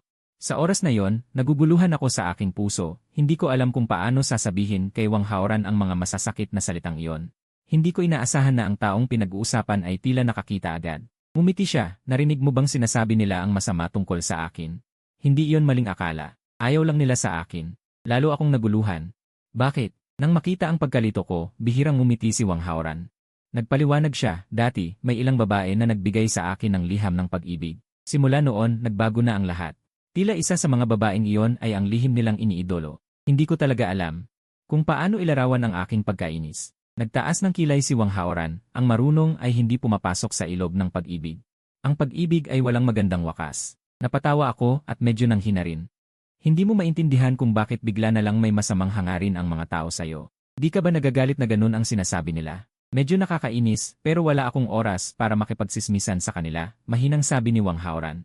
Sa halip na gugulin ang oras na yan, mas mabuti pang magsaulo ng ilang salita sa Ingles. Biniro ko siya, ito ba ang disiplina ng isang iskolar? Itinuwid ni Wang Haoran, hindi. Ito ang disiplina ng isang mahirap. Tiningnan niya ako habang hinahaplos ko ang tsokolate, at mahinang sinabi, ang pinakamalaking paghahati sa buhay ay ang sinapupunan. Ang tuition dito ay halos 100,000 bawat taon. Kung hindi ako magdidisiplina, baka mawalan pa ako ng pagkakataong makapasok ng libre. Pagkatapos naming magkwentuhan at bumalik sa silid, pagpasok namin sa likod na pinto ay nakita namin si Lin Mingyao na nakaupo sa aking upuan, masayang nakikipag-usap kay Xun Yanchu. May sasabihin ako sa'yo, tamad na nakasandal si Xun Yanchu sa upuan, mabilis na pinapaikot ang ballpen sa dulo ng kanyang kanang daliri. Ano yon, Nyan Jay? Pahiram naman ng pera ulit. Si Lin Mingyao ay may mukhang nagmamakaawa. Nagkatinginan kami ni Wang Haoran, parehong naguguluhan. Ang maliit na prinsesang si Lin Mingyao ay mangangailangan pa ng pera. Sa pag-isip na yon, isang medyo katawatawang ideya ang pumasok sa isip ko. Lin Mingyao, nabankrupt ba ang pamilya mo? Napasinghap si Lin Mingyao at tumingin sa akin, paano naman mangyayari yon? Noong grade 1 ako, palagi akong bumababa ang grado. Kaya simula noong nakaraang 6 na buwan, pinuputol na ng tatay ko ang aking allowance. Hindi naman tinanggal, binawasan lang. Hindi naman pinutol ang allowance, taas kilay na sabi ni Xun Yanchu, ubos na naman ang pera. Nang marinig iyon, ngumiti si Lin Mingyao, kakalaro ko lang ng cellphone kanina, at hindi sinasadyang nakita ko ang isang limited edition na baggy. At hindi sinasadyang nagbayad ako ng down payment. Kaya, Nyan J.E. Pinutol siya ni Xun Yanchu. 3 buwan na ang nakalipas, gamit ang parehong dahilan, hindi sinasadyang bumili ka ng isang baggy. Karamihan sa mga babae ay mahilig bumili ng baggy. 3 buwan na ang nakalipas, gamit ang parehong dahilan, hindi sinasadyang bumili ka ng isang bag. Karamihan sa mga babae ay gustong bumili ng bag. Kahit na binawasan ang baon, hindi pa rin napigilan ang hilig sa pagbili ng bag si Lin Mingyao na nahuli ay walang kahihiyan. Iginiit pa rin niya, talagang hindi sinasadya. May bahid ng ngiti sa mga mata si Wang Haoran. Ngunit ang paghalik niya pabalik ay malamig. Ang ibig mong sabihin, hindi mo sinasadyang binuksan ang pahina ng pagbili. At pagkatapos ay hindi mo sinasadyang pinili ang estilo. At sa wakas ay hindi mo sinasadyang napindot ang pag-type ng password ng bank card. Iyan ba ang ibig mong sabihin? Nang makita ko si Lin Mingyao na parabang wala ng pag-asa sa buhay, hindi ko napigilang makipagpalitan ng tingin kay Xun Yanchu, at pagkatapos ay natawa ako ng biglaan. Tumitig si Lin Mingyao kay Wang Haoran, nanginginig ang labi. Ikaw itong walang pusong lalaki. Bakit ka ganyan kalupit sa akin? Ilang araw lang ang nakalipas, tinulungan pa kita. Ngumiti lang si Wang Haoran ng bahagya, walang salita. Nagkibit balikat pa siya na parabang wala siyang pakialam. Hinampas ni Xun Yanchu ang kamay ni Lin Mingyao. Senyas na tumayo ito at ibalik ang upuan sa kanya. Lumipat si Lin Mingyao sa upuan sa harapan ni Xun Yanchu. Pababa pa lang siya, nag-vibrate ang cellphone niya, pumapasok na ang pera. Agad na pinagdikit ni Lin Mingyao ang kanyang mga kamay. Gumawa ng labis na dramatiko na kilos upang pasalamatan si Xun Yanchu. Bago pa man siya makapagsalita. Naisip na ni Xun Yanchu ang susunod niyang gagawin, kaya tumayo ito at lumabas, naiwan ang 2 salita. Tumahimik ka. Agad na sumunod si Lin Mingyao na parabang nagmamakaawa. Saan ka pupunta, ate niyan? Isama mo ako. Nang makita ko si Wang Haoran na nakaupo sa harap. Nag-usisa akong nagtanong, bakit niya sinabing tinulungan kanya noong nakaraang araw. Inalalayan ni Wang Haoran ang kanyang pisngi. Dahan-dahan siyang nagkwento, noong araw bago ka lumipat ng eskwelahan, nang harangin ako ni Yelin. Nakita ito ni Lin Mingyao, kaya pinaaral nila si Yelin. Naguguluhan ako. Pinaaral? Hindi maganda ang pakinggan ng uri ng edukasyon na yon. Ngumisi si Wang Haoran. Edukasyong sampal. Diretso silang pumunta sa second high school at ginulpi ang tao. Maluwag ang patakaran sa second high school. Bukas ang gate ng eskwelahan kapag hindi oras ng klase. Nang makita ni Xun Yanchu si Yelin, hinila niya ito sa buhok. Sa harap ng mga kaklase nito, 2 beses itong sinampal. Si Yelin ay itinapon sa katabing mesa. 2 mesa ang bumagsak. Natakot ang lahat, nagtago sa sulok ng silid-aralan ng malayo. Natatakot na baka magkamali sila at madamay. Sa oras na yon, tumingin si Xun Yanchu mula sa itaas, binalaan na kita. Huwag mo nang guluhin ang mga tao sa eskwelahan namin. Tinakpan ni Yelin ang kanyang mukha, nakatayo ng marumi. Dahil nasampal siya sa harap ng maraming tao. Sun Yanchu, baliw ka ba? Ang dami mong pakialam. Katapos lang niyang magmura, isa pang sampal ang biglang dumating. Hindi man lang nakareact si Yelin bago siya naabutan. Malamig na tiningnan siya ni Xun Yanchu, ang kanyang mga mata ay mabagsik. Inaapi ang mahihina, natatakot sa malalakas. Sino ka ba at nangaapi ka pa ng tao sa eskwelahan namin? Tiningnan siya ni Yelin. Ngunit hindi na makapagsalita. Mayabang na sinabi ni Xun Yanchu, ang mga bagay na hindi mo magagawa sa akin. Huwag mong gawin sa iba. Kung hindi, sa tuwing makikita kita, gagawin ko ulit ito. Iyan ang nangyari. Nagtaas ng kilay si Wang Haoran. Kung hindi, ano sa palagay mo? Bakit mabilis akong pinakawalan ni Yelin noong araw na yon? Sa tingin mo ba, takot siya sa akin? Takot siya sa katabi mo? At hindi talaga ako nangahas na gawan siya ng masama. Pinaghirapan kong makapag-aral dito, ayokong magkagulo. Tumango ako, nag-iisip na nagtanong, ganyan na ba talaga si Xun Yanchu dati pa? Itinaas ni Wang Haoran ang kanyang baba. Yung blackboard sa ikalawang palapag ng gusali ng klase. Yung honor board at discipline board, madalas siyang naroroon. Sino mang hindi niya gusto, sinasampal niya. Grabe manuntok kaya lahat ay takot sa kanya. Palihim siyang tinatawag na demon sister ng lahat. Gusto ko pang magtanong, ngunit ayaw na talagang magkwento pa ni Wang Haoran. Pinag-utos niya akong tanungin si Xun Yanchu mismo. Nang bumalik si Xun Yanchu, nakita niyang may hawak akong isang tsokolate, maingat na inilalagay sa aking drawer. Hinila ni Xun Yanchu ang upuan at naupo, nagtanong ng walang pakialam, bumili ka ng tsokolate. Hindi. Katatapos ko lang magsalita, may nag-flash na notification ng mensahe sa drawer ng cellphone ko. Habang nag-a-unlock at nagbabasa, sinagot ko siya, bigay lang. Nang marinig ito, natigil si Xun Yanchu sa pag-abot ng libro. Bahagya siyang nangunot ang noo at lumingon sa akin. Para bang kinukumpirma kung tama ang kanyang narinig. Nakayuko ako, ang mga mata ay nakatuon sa aking palad. Ang lahat ng liwanag ay nakatuon sa cellphone. Mabilis na sumulyap si Xun Yanchu sa aking chat window. Talagang maganda ang kanyang paningin. Sa ganitong kalapitan, kahit hindi niya nakita ang pangalan sa contact list, sapat na yon upang malaman niya. Ang kausap ko ay may babaeng anim profile picture, babae ito. Bumalik ang tingin ni Xun Yanchu sa chocolate. Sino kaya ang nagbigay ng chocolate na yon? Nang magsalita muli si Xun Yanchu, ang kanyang boses ay may kaunting panginginig na tila may galit. Sino? Hindi ko napansin ang kanyang tingin, patuloy na nagbabasa ng mensahe. Kuya, uwi ako ngayong Biyernes, tandaan mo na bumili ng masarap na pagkain para sa akin, walang pagbabago ang aking mga mata. Nang matapos basahin ang mensahe, narinig ang sinabi ni Xun Yanchu, walang pakialam na sumagot, isang nakababatang kapatid na babae. Pagkatapos ay sumagot sa kabilang linya, hindi napansin na si Xun Yanchu ay nanigas. Bahagyang gumalaw ang kanyang mga labi. Gusto niyang magpatuloy sa pagtatanong, ngunit hindi alam kung paano magsalita, biglang naging blanko ang kanyang isip. Tumulog ang kampana ng klase, hindi na rin maganda para kay Xun Yanchu na magpatuloy sa pagtatanong, kaya patuloy siyang nag-isip-isip.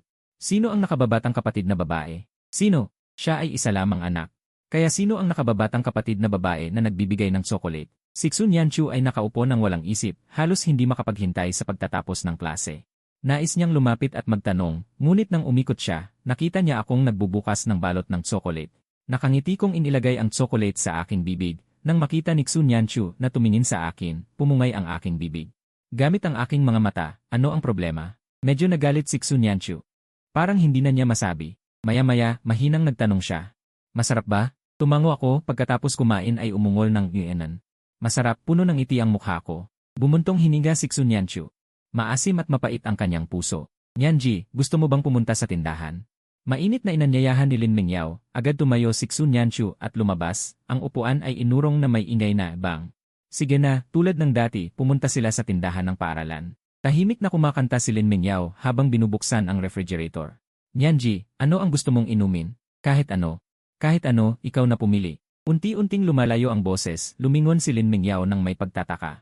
Mula sa malayo, nakita si Xun Yanchu na malamig ang mukha na pumasok sa loob, hindi alam kung ano ang bibilhin.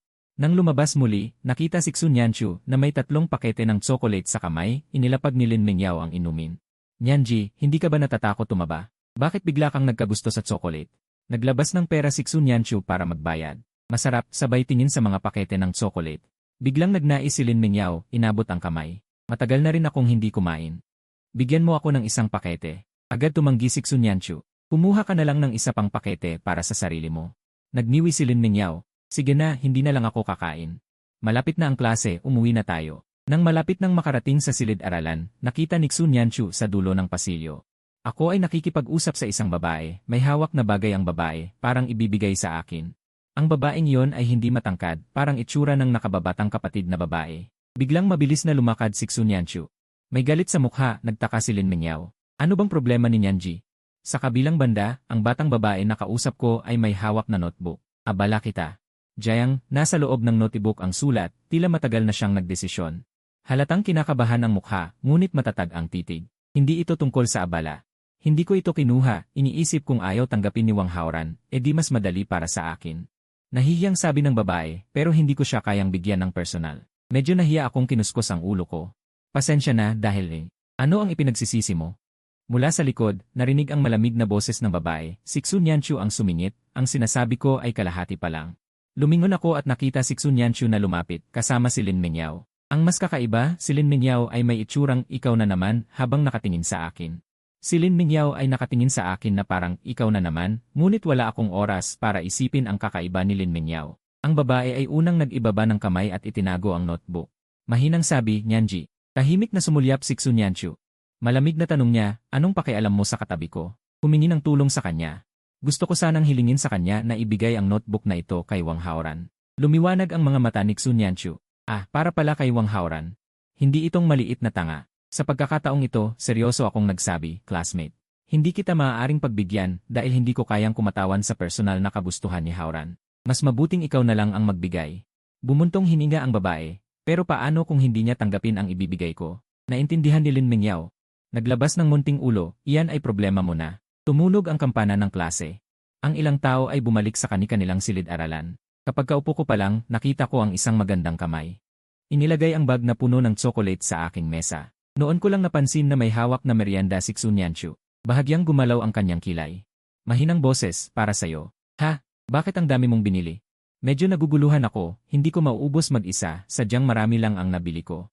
Palihim na sumulyap sa akin si Xu Nianchu. Iminungkahi ko, bakit hindi mo bigyan ng kaunti si Lin Mingyao? Walang pag-aatubiling sinabi ni Xu Nianchu, hindi niya gusto yon, ilagay mo na lang at kainin mo ng dahan-dahan. Napilitan akong magpasalamat ng mahina, pagkatapos ay inilagay ang tsokolate sa drawer, ngunit hindi ka siya. Kumuha pa ako ng 2 pack at isiniksik sa bag, 1 pack ang naiwan sa drawer. Nakita ni Xu Nianchu ang lahat ng mga galaw ko. Nang ibinalik niya ang tingin, umubo siya ng mahina at nagtanong, binigyan ka lang niya ng isa. Naguguluhan ako, isinara ang zipper ng bag, at saka ko lang napagtanto na ang tinutukoy ni Xu Nianchu ay ang tsokolate. Isa, sagot ko. Nang marinig iyon, nagtaas ng kilay si Xu Nianchu. Bahagya siyang nag-irap at bumuntong hininga, Desi, isa lang pala. Ang huling klase ng umaga ay matematika. Malapit na sa pagtatapos ng klase, may 2 pang malalaking problema na hindi pa natatapos. Sa sandaling tumunog ang bell. Natapos lang ang pangalawa sa huling problema. Hindi pinansin ng guro ang masiglang pag-aayos ng mga estudyante ng kanilang gamit, walang pagbabago sa kanyang mukha. Ipinagpatuloy niya ang klase, tinapos ang huling problema. Kasabay nito may narinig sa pasilyo. Ang yabag ng mga estudyante mula sa ibang klase na tumatakbo papuntang kantina. Isara ninyo ang pinto, sabi ng guro. Si Xu Nianchu na nag-isip ay hindi kumilos. Siniko ko siya gamit ang siko, at saka siya nagising sa kanyang pag-isip. Tahimik niyang iniabot ang kamay at isinara ang pinto. Nang maisara ang 2 pinto sa harap at likod, ang ingay sa labas ay nahiwalay. Ilang estudyante ang sabay-sabay na bumuntong hininga. Sa pagkakataong ito, hindi na maaaring baliwalain ng guro. Inihampas niya ang workbook sa podyum at nagalit. Kayo ba ang nag-aaral o ako? Ayaw ninyong makinig, akala niyo ba gusto kong magturo? Kung ayaw makinig, umuwi na kayo ngayon. Lumabas na. Tahimik akong yumuko. Bago pa man ituloy ng guro ang huling problema, patuloy kong isinulat ang mga hakbang ng naunang problema. Tahimik na lumingon si Lin Mingyao. Noong mga nakaraang pagkakataon, malaki ang tsansa na si Xu Nianchu ay aalis at susunod siya. Ngunit ngayon, si Xu Nianchu ay tahimik na nakaupo sa kanyang upuan, nakatingin sa akin na nakayuko habang nagsusulat. Napilitan si Lin Mingyao na ibalik ang tingin at matyagang maghintay hanggang matapos ang guro sa huling problema. Pagkalipas ng 7 minuto, natapos ang klase. Inayos ko ang mga libro at tumingala, nakita si Lin Mingyao na gutom na lumapit at tinawag si Nianjie. Ngayon, kaya kong kumain ng isang buong baboy. Sana kayanin mo, sagot ni Xu Nianchu. Napatawa ako bigla. Sa gilid ng aking paningin, nakita ko si Wang Haoran na papalapit, kaya inaya ko siyang kumain na magkasama. Nianjie, bilisan natin. Tiyak na mahaba ang pila sa kantina ngayon, sabi niya. Kapag kumain na tayo, malamang mahimatay ako sa gutom. Katatayo ko lang pero umupo ulit ako. Tumingin ako kay Xunyanchu. Mahina kong tanong, pwede ko bang ilabas ang chocolate mo at ibahagi sa lahat? Nakatitig lang si Xunyanchu sa akin at mahinang sabi, para sa'yo yan. Kung ano ang gusto mo, gawin mo. Nang marinig ang positibong sagot, inilabas ko ang chocolate mula sa drawer. Gusto mo ng chocolate? Si Lin Mingyao ay walang hirap na inabot ang kamay at kumuha ng isa, habang binubuksan ang balot at nagsabi. Hindi ba ito binili ni Nyanjay? Tumango ako. Ang swerte naman. Pareho ang brand ng chocolate na ibinigay sa akin ni Haoran kaninang umaga. Natigilan si Xunyanchu. Alam niya na ang chocolate na yon ay mula kay Wang Haoran. Sa isang saglit, naging magaan ang kanyang loob, ngunit agad siyang nag-alinlangan. Sino ba talaga ang kapatid na babae? Gusto mo? Inabot ko kay Xunyanchu ang isa. Tumayo siya, kinuha at inilagay sa bulsa. Tara na. Kumain na tayo. Pagkatapos, pumunta kami sa kantina. Ngayon ay oras ng peak ng pagkain. Ang mga upuan sa espesyal na kantina ay halos puno na. Itinuro ko ang isang walang laman na mesa para sa apat na malapit sa bintana. Paano kung maupo muna ako doon? Nagulat si Lin Mingyao at napabulalas ng iya. Saka lang niya naalala na bago ako at hindi ko alam na si Xunyanchu ay hindi kumakain kasama ng mga lalaki. Hindi na kailangan yon. Hindi pa siya tapos magsalita, biglang may puwersa mula sa likod na tumulak sa kanya paabante. Mingyao, bilisan mong kumuha ng pagkain kung hindi ay mauubos na ang ulam. Pagkatapos, tumingin sa akin si Xunyanchu at sinabi, ano ang gusto mong kainin? Pwede kitang bilhan. Nang makita yon, dumaan si Wang Haoran sa harap ko. Nag-isa siyang pumunta sa bintana at pumila. Tinamot ko ang ulo ko at mumiti ng mahina. Basta may karne, okay na. Matapos bumili ng pagkain si Xunyanchu at Lin Mingyao at inayos, sila ay kumuha ng sabaw. Nakita ito ng mga kaklase sa paligid, madalas silang nagbibigay ng mga mapag-usap na tingin. Si Wang Haoran ay tahimik na umupo sa tabi ko. Nakita ang aking naguguluhang ekspresyon, tinanong niya, Jiang Mochen. Anong problema mo? Nang marinig iyon, sinilip ko ang paligid gamit ang gilid ng aking mata. Haoran, bakit parang laging nakatingin sa akin ang mga kaklase? Sino bang may sabi na lagi kang nakaupo sa tabi ni Xunyanchu? Magkaklase kami, Ano naman kung magkalapit kami? Ngumisi si Wang Haoran. Hindi naman ito oras ng klase. At si Xunyanchu ay hindi kailanman kumakain kasama ng mga lalaki. Naguluhan ako. Siguro dahil magkaklase kami. Ngumisi si Wang Haoran, may ngiti sa kanyang mga mata. Sino ba ang nakakaalam? Dahan-dahan akong nagtaas ng tingin at nakita si Lin Mingyao na may dalang-dalawang mangkok ng sabaw na pabalik, inilapag ang isa sa harapan ko. Sumunod na umupo si Xunyanchu sa tabi niya. Umiti ako at tanong sa kanya, saan ba ang pagkain ko? Bumili si Xunyanchu ng 2 set ng pagkain, isang sweet and sour pork at isang tomato beef. Alin ang gusto mo? Tanong ni Xunyanchu sa akin. Hindi ako mapili. Ikaw na maunang pumili. Si Lin Mingyao na umiinom ng sabaw ay muntik ng mabulunan. Agad kong tanong, okay ka lang ba? Kinuha ni Lin Mingyao ang tissue na iniabot ni Wang Haoran at pinunasan ang bibig. Malabo niyang sabi, okay lang, pero sa loob-loob niya ay nagrereklamo. Si Nyanji talaga ang pinakamapiling tao na nakita ko. Paano ba pinagaling ni Jiang Mochen ang masamang ugali niyang ito? Ito ay isang medikal na himala. Sa huli, pinili ko ang tomato beef rice at nagsimulang kumain ng maramihan. Pagkatapos kumain, 4 kaming nagtungo sa palaruan. Maulap ang panahon ngayon. Naglakad-lakad ang mga babae para makatunaw ng pagkain, samantalang kaming 2 lalaki ay inaantok na. Nagdesisyong bumalik para magpahinga sa tanghali. Si Wang Haoran ay isang boarding student, kaya sa oras ng tanghalian ay umuwi siya sa dorm para matulog. Ako naman ay bumalik sa classroom. Pagkaupo ko pa lang, umupo na si Du Ziteng sa upuan sa harapan ko. Kumain ka ngayong tanghali kasama si Wang Haoran. Tumango ako. Nagtataka si Du Ziteng, kailan kayo naging ganito kakilala? Siya ay laging mag-isa. Kamakailan lang siguro. Kung tatanungin kung kailan talaga kami nagkakilala, hindi ko agad masasagot. Parang hindi naman mahalaga kay Du Ziteng ang tanong na yon, umiti lang siya at sinabi, bukas ng tanghali, sabay tayong kumain. Dahil magkaklase naman kami, wala akong dahilan para tumanggi. Matapos ang ilang usap-usap, naramdaman ni Du Ziteng na inaantok na siya, kaya bumalik na siya sa kanyang upuan. Nang makita ko ang kanyang likod habang humihikab, naramdaman ko rin ang antok na dumadating. Parang nahawa ako, hindi ko napigilang ibuka ang bibig at humikab. Tumingin ako sa orasan sa pisara. Malapit na mag-alas 2:30. Hindi pa ba bumabalik si Xunyanchu? Isang malakas na lagapak ang narinig. Bumukas ang pintuan sa likuran. Lumingon ako at nakita ko si Xunyanchu na parehong bumalik. Pagkaupo pa lang, nag-ayos na agad si Xunyanchu ng mga libro sa kanyang mesa at sumulyap sa akin. Inaantok ka na, hindi ka pa ba natutulog? Kinuha ko ang cellphone ko at mahinang sabi. Hinihintay kita. Biglang huminto ang kilos ni Xunyanchu at bigla siyang nagsalita. Dahil malapit na ang oras ng tanghalian, karamihan sa klase ay nakahiga na at tulog. Ang ilang natitira pang nag-uusap ay napakababa ng boses. Medyo nagduda si Xun Yanchu kung narinig ba niya ng tama. Hindi ko nakita ang reaksyon niya. Nakayuko lang ako habang nagtatype sa cellphone, paulit-ulit na mahinang sabi. Hinihintay kita. Ang mga salitang ito ay taos puso at natural. Nang ma-realize ko ito, biglang naging hindi mapalagay si Xun Yanchu. Mabilis niyang isiniksik ang lahat ng libro sa kanyang drawer at namula ang kanyang mga tainga. Sa oras na ito, ipinakita ko sa kanya ang screen ng cellphone ko. Hinihintay kitang i-transfer, sabi ko. Natatakot kasi akong makalimutan pagkatapos kong magising. Mag-transfer ng ano? Sumulyap si Xun Yanchu at nakita ang aming green bubble chat interface. Nag-transfer ako sa kanya ng 25 yuan at mahinang bulong, pambayad sa tanghalian. Paki-receive mo. Kumunot ang noo ni Xun Yanchu. Hinintay mo ako. Para lang i-transfer ang pera. Dahil mahina ang boses, hindi maramdaman ang emosyon. Hindi rin marinig ang bahagyang panginginig ng kanyang boses. Natural akong tumango. Tiningnan ako ni Xun Yanchu sa aking malinaw na mga mata. May kislap ng pagkainis, kinuha niya ang kanyang cellphone. At mabilis na nag-click ng 2 beses. Tumingin ako sa ibaba, ibinalik ni Xun Yanchu ang pera. Hindi niya tinanggap. Mahinahon siyang sumagot, ako na ang mag-imbita sa'yo. Hindi pwedeng. Agad akong umiling bilang pagtanggi. Kahit na magkaibigan tayo. Pagdating sa pera, kailangan malinaw. Hindi ako pwedeng makinabang. Ano naman ang masama sa pag-imbita ng magkatabing upuan ng 1 beses? Nagtaas ng kilay si Xun Yanchu. O ibig sabihin, wala na ba akong pagkakataon na imbitahan ka sa kantina? Hindi iyon ang ibig kong sabihin, agad kong paliwanag. Ang totoo, nahihiya lang ako.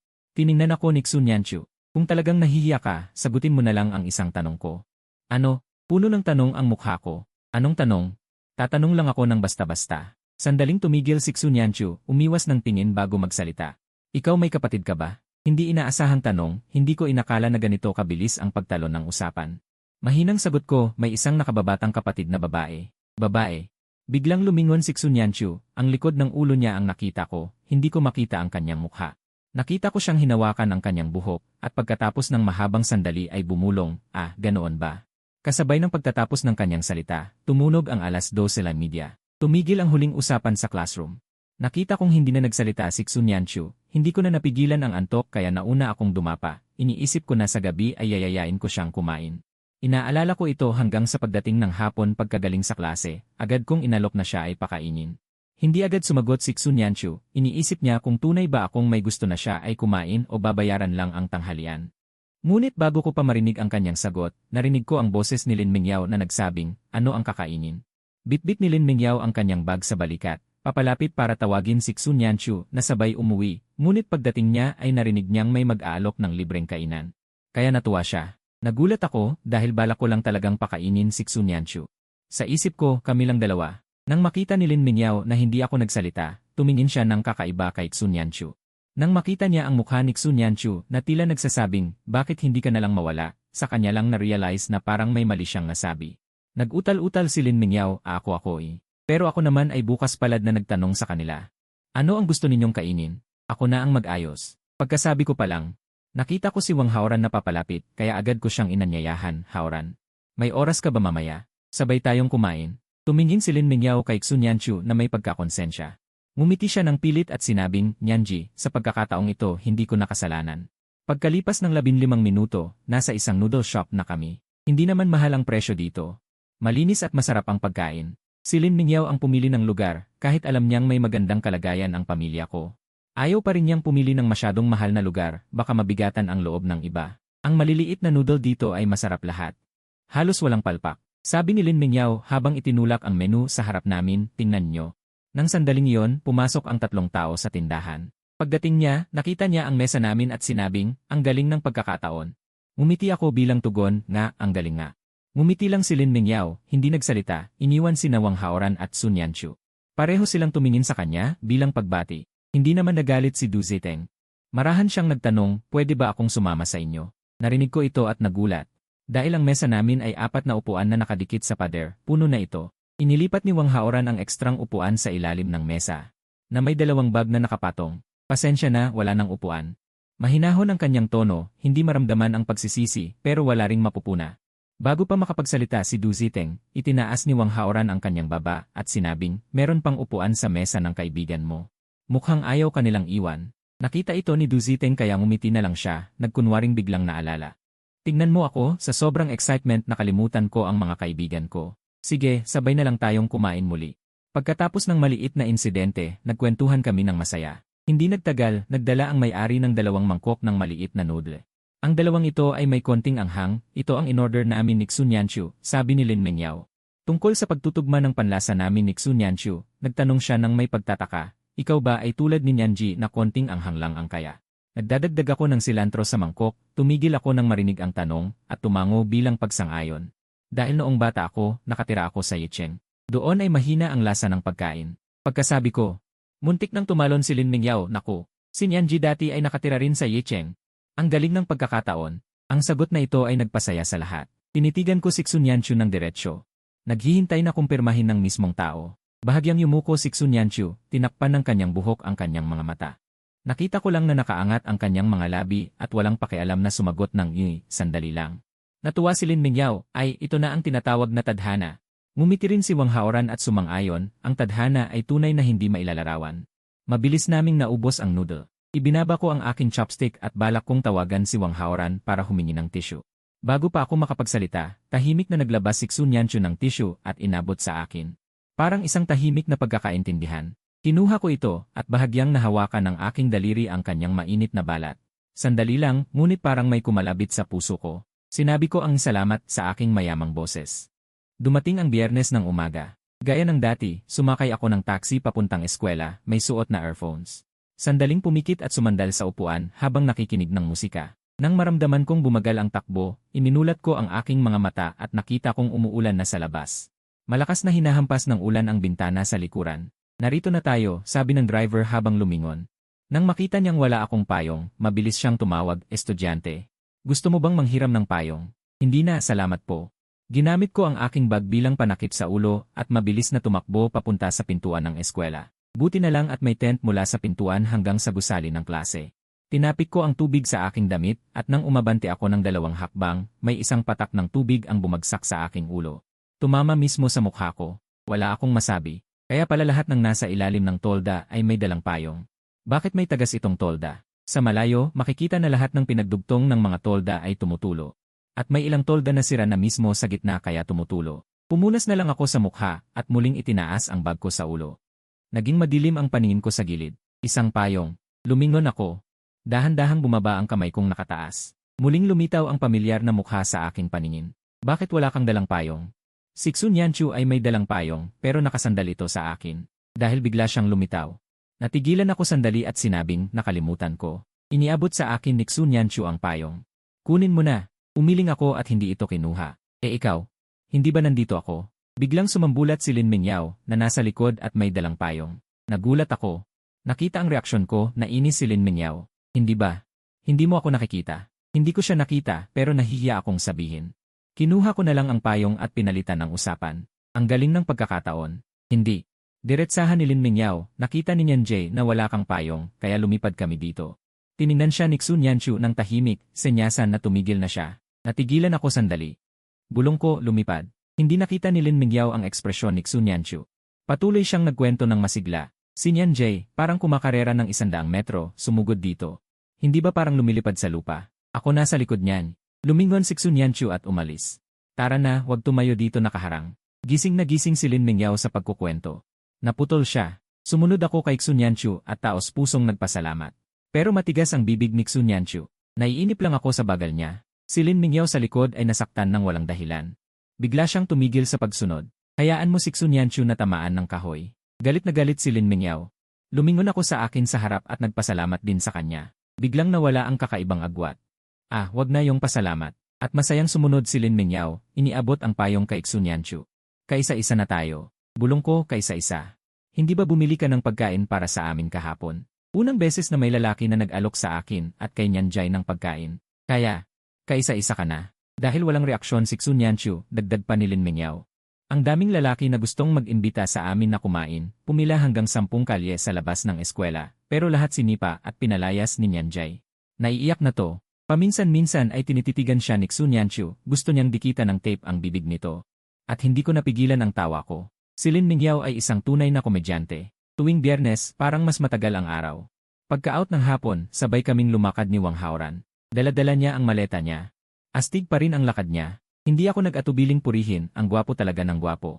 Ang lakad mo mas matapang kaysa sa iba. Narinig ang sinabi ko, tukso ni Wang Haoran.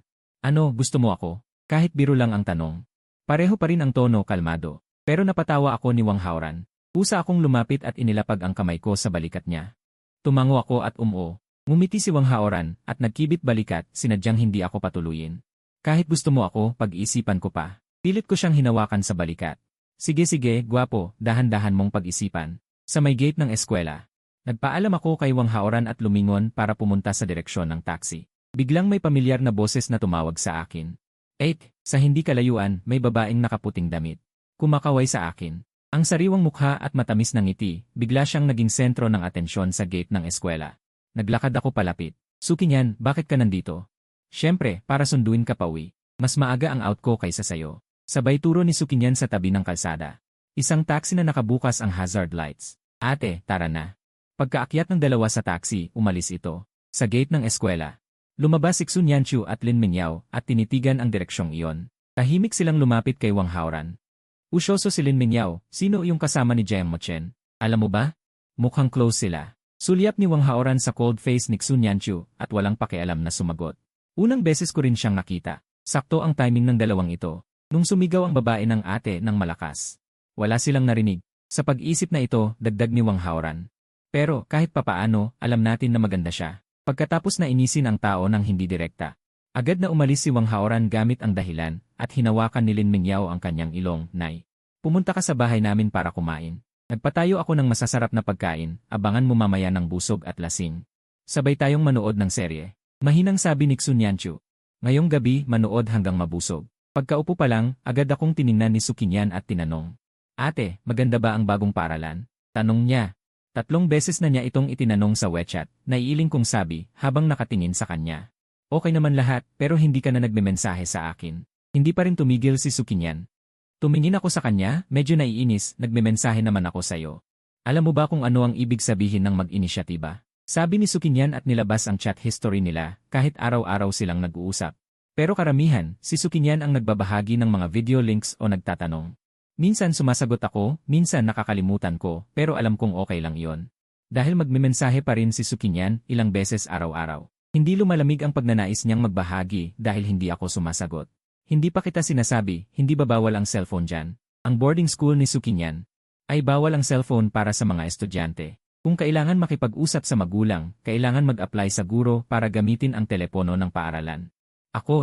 Nagdalawang isip si Sukinyan. Ate, wag mong sabihin kina mama at papa. Tumango ako, kahit naman ngayon, halos 2 salita lang ang nasasabi ko sa kanila araw-araw. Biglang tumahimik ang loob ng sasakyan, naging malamig ang kapaligiran. Agad na gumamit si Sukinyan ng masayang tono.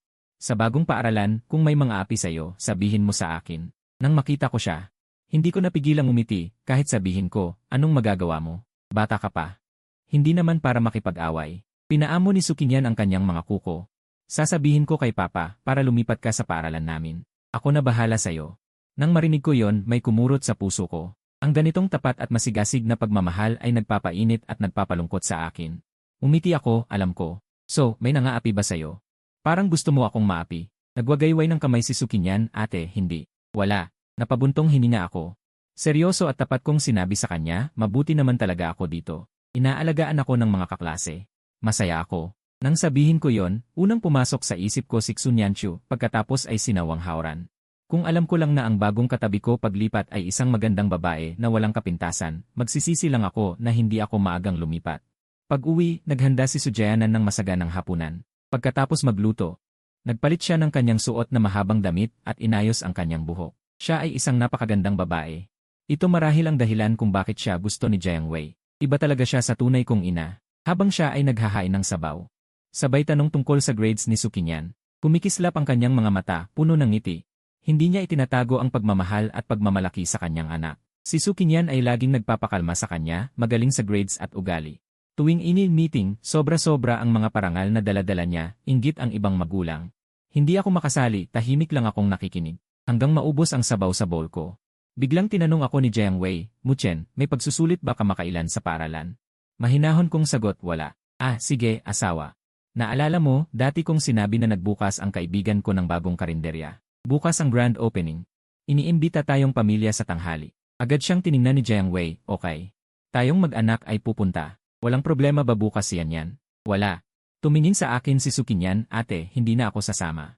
Dahil may lakad ako bukas. Sabay bitaw ko ng kutsara, busog na ako, babalik na muna ako sa kwarto.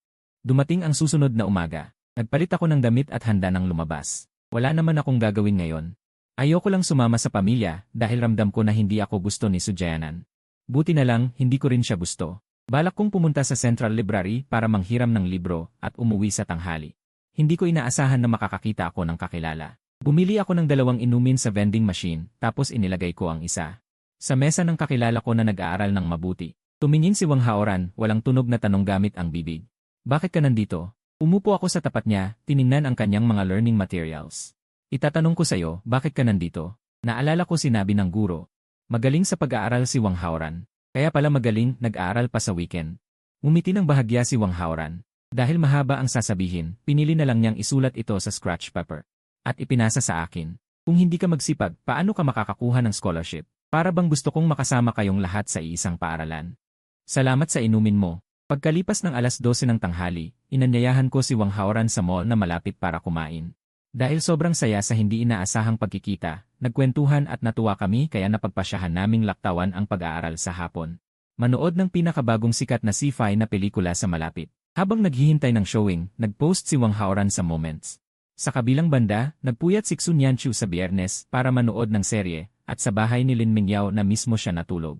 Nang magising siya at lumabas ng guest room, kakatapos lang magluto ng tita ng tanghalian para sa kanilang dalawa, at nagpaalam ito bago umalis. Tumango si Xun Yanchu at pumunta sa kwarto ni Lin Mingyao para tawagin itong kumain. Si Lin Mingyao ay nakaayos na at naligo na. Nakahiga ito at nag-scroll sa Moments. Nang buksan ang pinto, hawak pa rin ni Lin Mingyao ang cellphone. Natuntun niya ang post ni Wang Haoran na 1 minuto pa lang ang nakakaraan. Napahinga ng malalim si Lin Mingyao. Atin yan. Tingnan mo ba ang post ni Wang Haoran? Nek. Hindi siya pinansin ni Xun Yanchu. Tumalikod ito para pumunta sa dining area. Malakas na sabi ni Lin Mingyao, 2 pack. Nag-post siya ng litrato ni Jiang Machen. Biglang huminto ang isang tao at mabilis na bumalik. Tingnan ko lang naman, carry lang. Natawa ng malakas si Lin Mingyao at dahil kagising lang, matapang ang loob. Hindi ba sabi mo hindi mo titingnan? Bigla ko lang naisipang tingnan. Bawal ba? May problema ka ba? Teka ni. Mahinang bulong ni Lin Mingyao. Bigla lang ba talaga yon? Inagaw ni Xun Yanchu ang cellphone ng may inis. Ang dami mong sinasabi. Pinagmasdan ni Lin Mingyao ang matigas na mukha ng matalik niyang kaibigan. Medyo natawa pa rin siya. Sa Moments ay isa lang ang litrato, walang caption. Pero base sa background ng litrato at oras ng pag-post, kitang-kita na kami ay nasa labas na restaurant kumakain. 3 beses na pinagmasdan ni Xun Yanchu ang litrato, paulit-ulit na pinazoom. Pagkatapos ay ibinalik niya ang cellphone kay Lin Mingyao. Alam mo ba kung nasaan sila? Napangiti si Lin Mingyao. Atin yan eh. Para mo na akong Sherlock Holmes ah. Nagtataka lang naman. Itinuro ni Xun Yanchu ang background ng litrato. Medyo pamilyar ang lugar na ito. Nagduda ang mukha ni Lin Mingyao. Pamilyar nga eh. Pero franchise ito, paano ko malalaman kung anong branch? At bakit kailangan mong malaman kung nasaan sila? Hindi mo naman sasabihin na hahanapin mo sila, di ba? Hindi sumagot si Xun Yanchu na parabang pumapayag. Napabuntong hininga si Lin Mingyao. Sige, tatanungin ko si Wang Haoran. Hindi ko talaga maintindihan. Ano bang meron kay Jiang Machen at napabago niya ang isang ice-cold campus beauty queen na dedikado sa walang emosyong landas para maging ganito? Pumunta si Lin Mingyao sa sofa at humiga ng maayos. Nag-iwan siya ng komento sa post ni Wang Haoran, saan kayo kumakain? Pwede ba kaming sumabit ng 2 pairs ng chopstick? Sa sandaling na ilabas ang komento, nakita ito ni Wang Haoran sa kabilang banda. Pumasok siya, walang emosyong nag-type ng reply. Hindi pa niya natatapos mag-type. Sumulyap si Wang Haoran sa katabi kong nakaupo. Nag-isip siya sandali at nagpasyang ako muna ang tanungin. Gusto raw ni Lin Mingyao at Xun Yanchu na sumabay kumain. Ayos lang ba sayo? Sa narinig, hindi ako makapaniwala. Ano? Diretso lang na ibinigay sa akin ni Wang Haoran ang cellphone. Hindi na kailangan pang mag-isip. Tiyak na magkasama sila. Walang nagbago sa ekspresyon ng mukha ko matapos tingnan at bumalik na lang ako sa tanong. Ano sa tingin mo? Natawa si Wang Haoran. Wala akong pakialam. Tumango ako. Wala rin akong problema. Mas masaya kung marami ang kasama. Nag-sign si Wang Haoran ng Yi gamit ang kamay at muling nag-type, send 500 sa WeChat, ibibigay ko address. Sa kabilang banda, nang matanggap ang reply ay nagtaas ng kilay si Lin Mingyao. Naiisip na niya. Ang walang emosyong mukha ni Wang Haoran habang sinasabi yon. Kaya diretsong sabi ni Lin Mingyao kay Xun Yanchu. Nagpapadala raw muna ako ng pera bago ibigay address. Hindi na siya nakatapos dahil si Xun Yanchu ay nagpadala na sa kanya ng 500. Tumahimik si Lin Mingyao at tinanggap ang pera. Pagkatapos ay nagpadala siya ng 500 kay Wang Haoran at nag-iwan ng mensahe, address. Gayunpaman, hindi tinanggap ni Wang Haoran ang pera at diretsong pinadalahan siya ng location. Atin yan. Tapos na, tara na. Ay share mo sa akin ang location. Mag-book ako ng taxi. Tumayo si Lin Mingyao at biglang nakita ang 4 na putahe at isang sabaw sa hapagkainan. Ang tiyan niya ay walang hiyang kumulo. Napilitan si Lin Mingyao na tumawag sa tita. Pasensya na, tita. Lalabas kami para kumain. Pakilinis na lang po ang mga putahe pagbalik nyo. Pagkalabas ng pinto, iniisip ni Lin Mingyao kung ano ang kakainin. Pagkaliko ng sasakyan sa kanto paglabas ng subdivision, napansin niyang mali ang ruta. Manong driver, baka mali ang daan nyo. Bakit baliktad ang direksyon? Tiningnan ng driver ang giya. Hindi naman po. Sumusunod lang ako sa navigation. Mahinahong sabi ni Xun Yanchu.